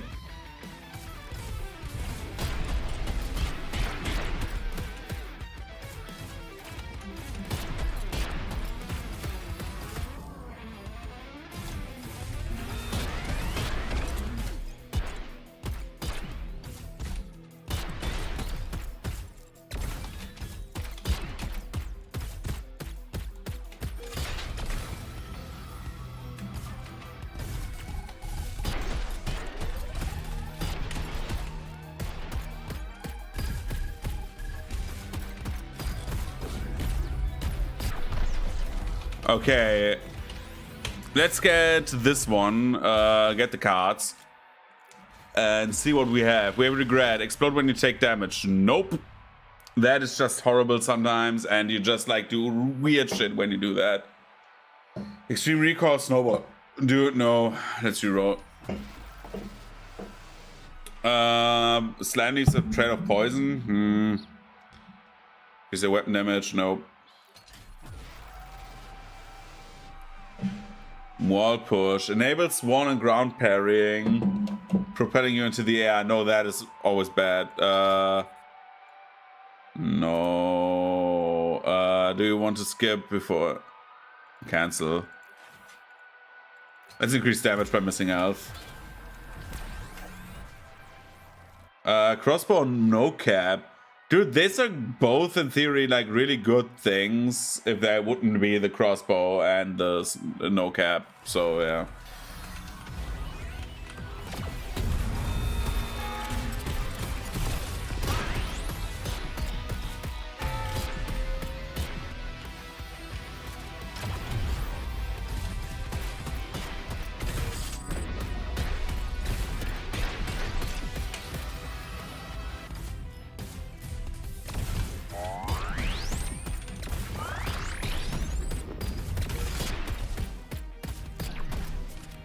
Okay.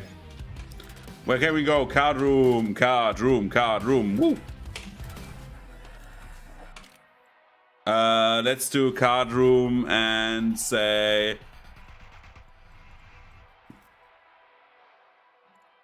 this one. Enemies died 50%.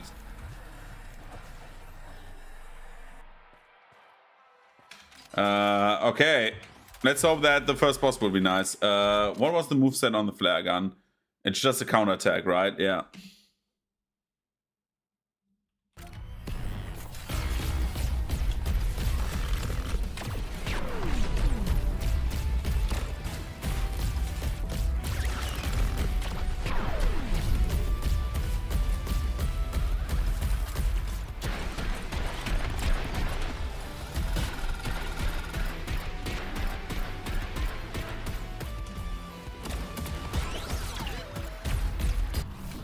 That's how you beat the boss quickly. You just beat the shit out of him. It's like, great. I have 1 HP left, by the way. Easy. Dude, what is with the crossbows, man? Leave me alone with that shit.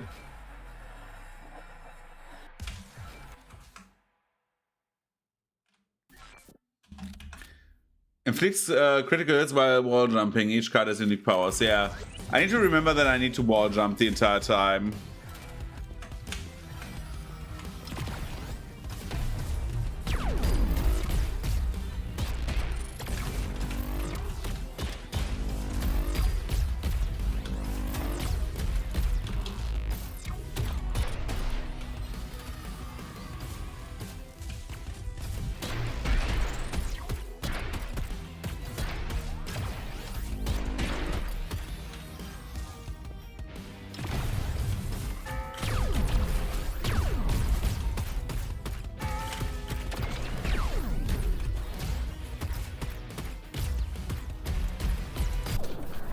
Rhythm God!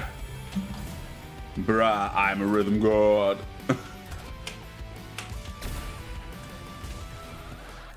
Let's take another card. Let's hope that we get something more jumpy. 10% more damage with all with all items. Nope. We have stay wall jumping for a longer duration. You know what? Yeah, let's take that. We need to get another card. That would be great. I would love getting another card.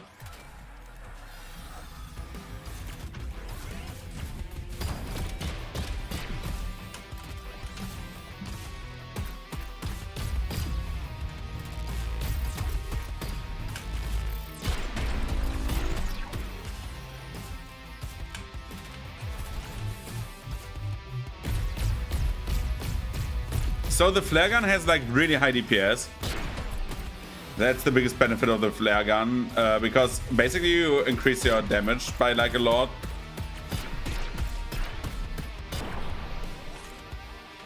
And once you do that, you can just increase it further and further and further, because you have like fire, like you crit on your own fire damage that you do. What do we have? Decapo. What? one additional jump in the air, reset all item cooldowns. Or we take Zavado. I like taking Zavado because it just is like so much better than the finish. Because we're now dealing way more damage with our weapons. So we have the freeze and the Zavado.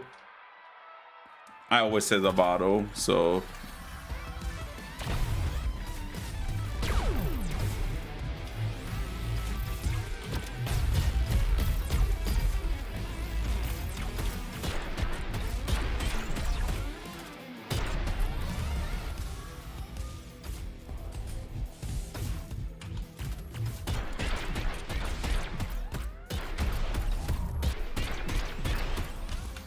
As you can see, the damage is really high once you're doing wall jumps.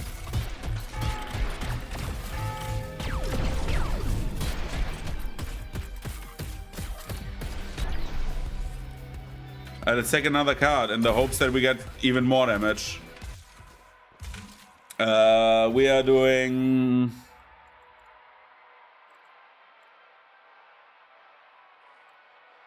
We're doing extreme recoil. Actually, I want more damage.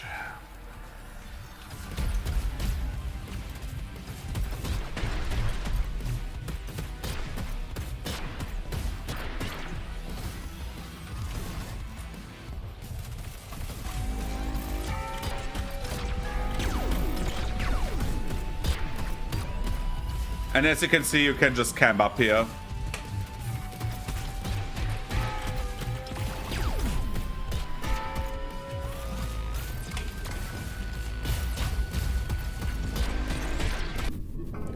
And another Rhythm God.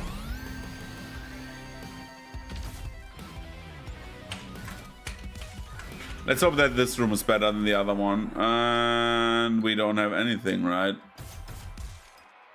So anyway, we are now at the other boss. Which is a Jester guy. And we can do fun stuff. So, as you can see, the Showman.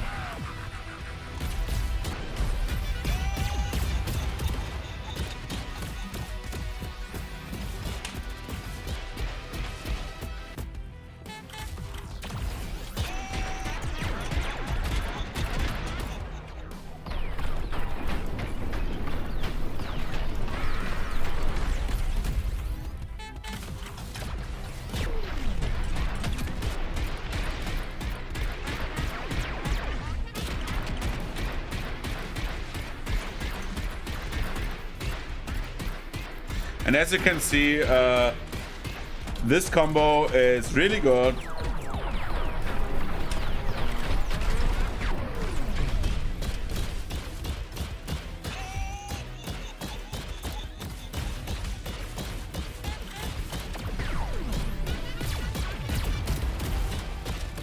Because we are just perma-critting.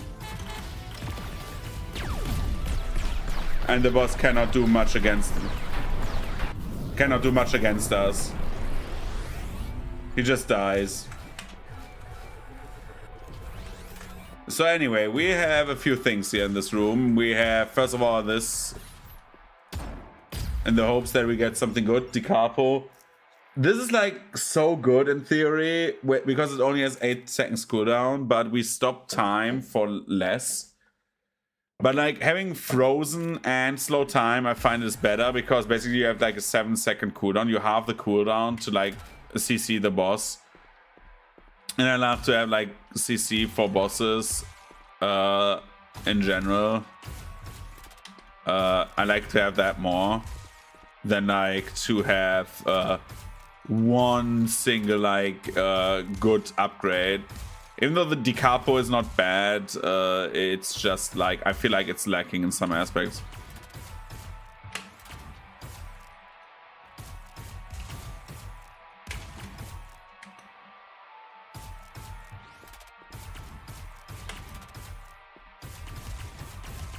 Up here there was nothing, right? Oh, dude. Good. Let's quickly like go into the next level. Because, yeah. You can change music at any time. Yeah, we are probably doing that now. Because the Citadel is cool and stuff like that, but we are taking Outlaw Override again. I love the high energy music.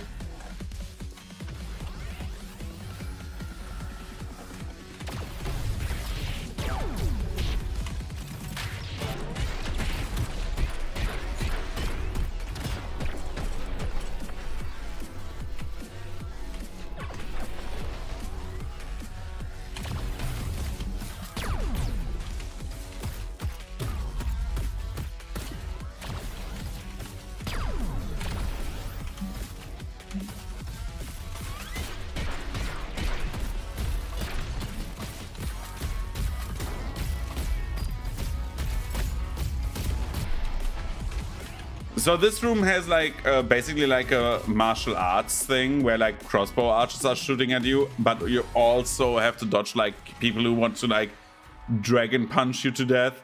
This is the best thing we could have hoped for. This is, oh my god, this is like so good.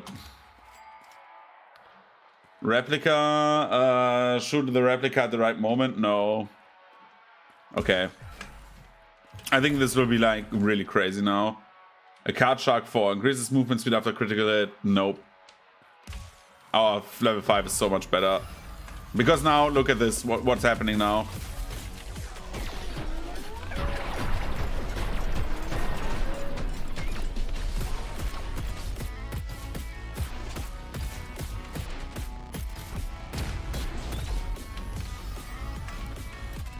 We parry this.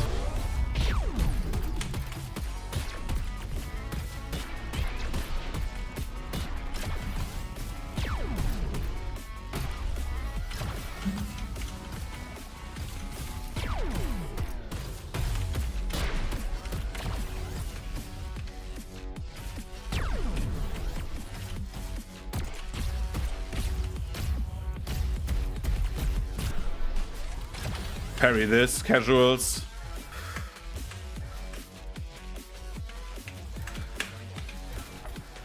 Okay, what do we have here? Hammer and Yujimbo. I don't want both of these. I want something good. Your movement control, more movement control while in the air, and slow motion mode after skating. No, I want to have this. This is so good. You use an ability, you just deal more damage.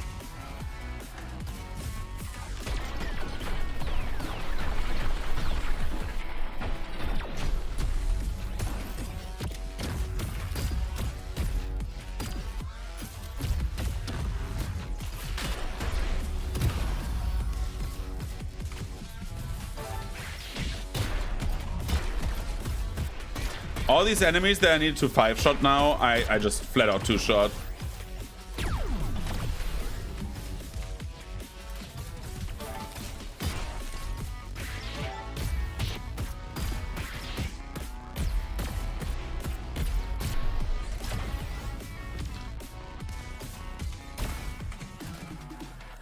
Let's do this.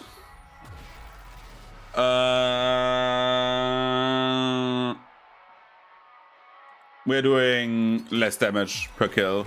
So we just want to take like 1 damage per hit is the idea.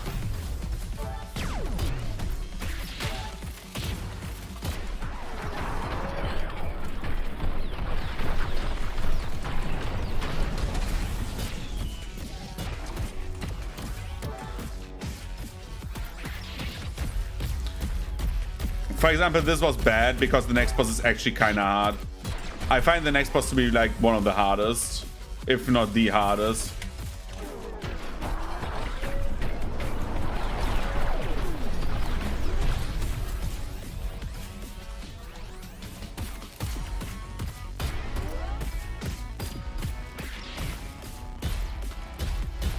Also in the late game, I always forget that I can basically like kick enemies up by just like being a normal person and just stomping.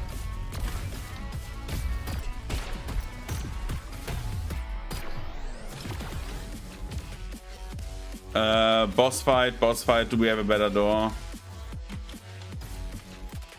Nope. Let's go to the boss fight then.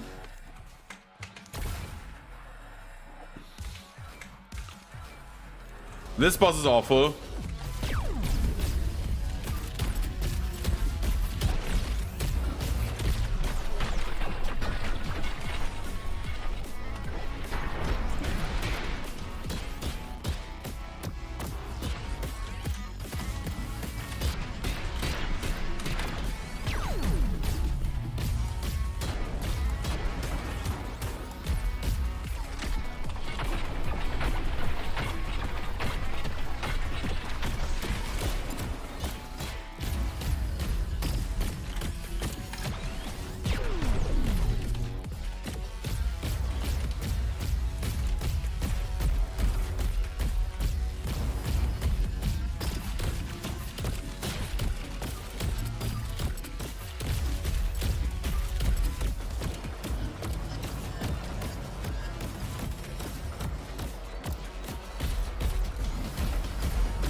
As you can see, he is like significantly more health.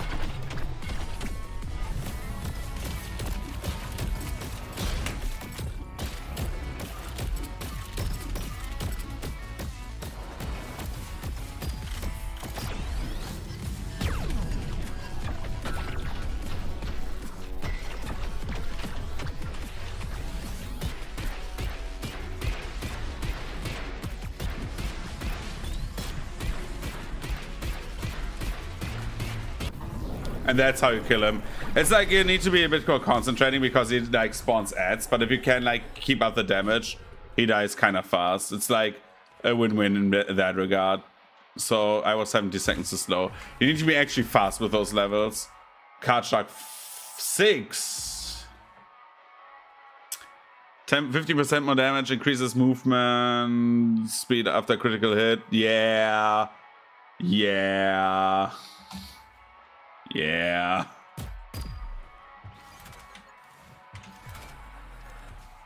So this is like the Fraser's room. This is like the machine. This is the last level. So if we're doing this right, we win this game, and then we maybe see the ending again, and then I head to bed.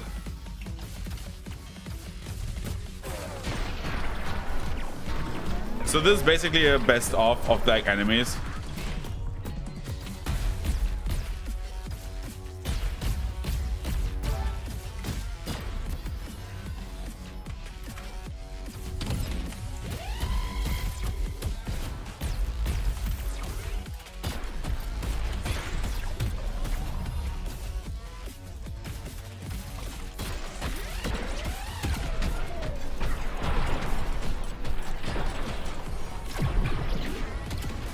As you can see, this is like very like CC heavy, this game, but hey.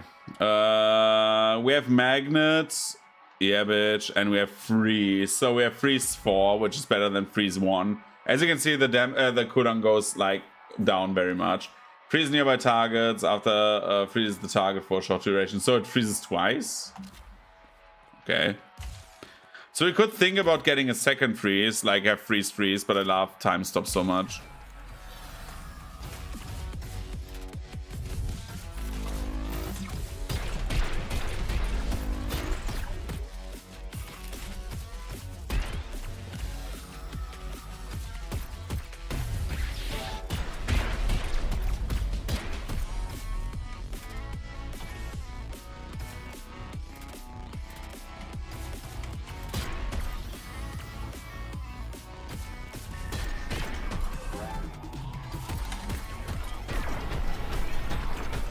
Important are like the eyes that do the sound, because they hurt like a lot.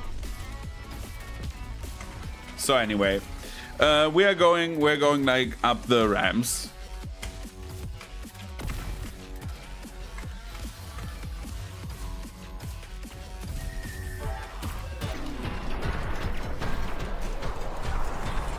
And as you can see, what I said about the knockback, we're going higher and higher.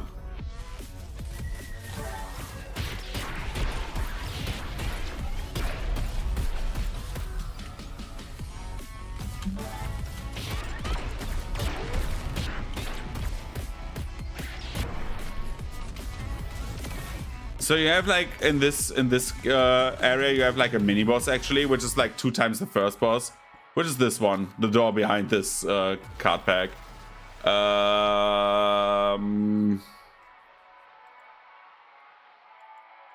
We're doing Mad Lad.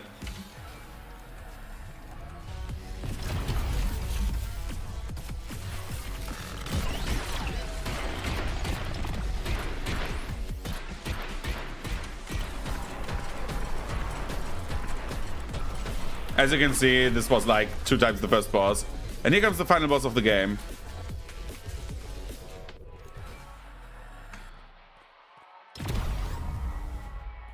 Sperry ones.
And I got him. That's the final boss of the game. Jesus Christ, that was close. I fumbled there a huge amount of times. And we got here. So we have a room.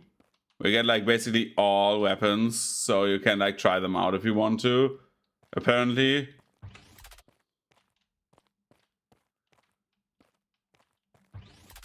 So you get basically everything.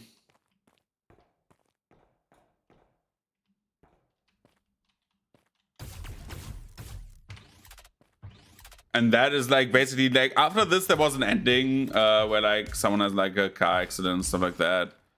And now we're leaving the loop. And that's the game. So we cleared it again. So anyway, that is like basically the final boss. The next like runs are like higher and higher damage. I'm not doing that.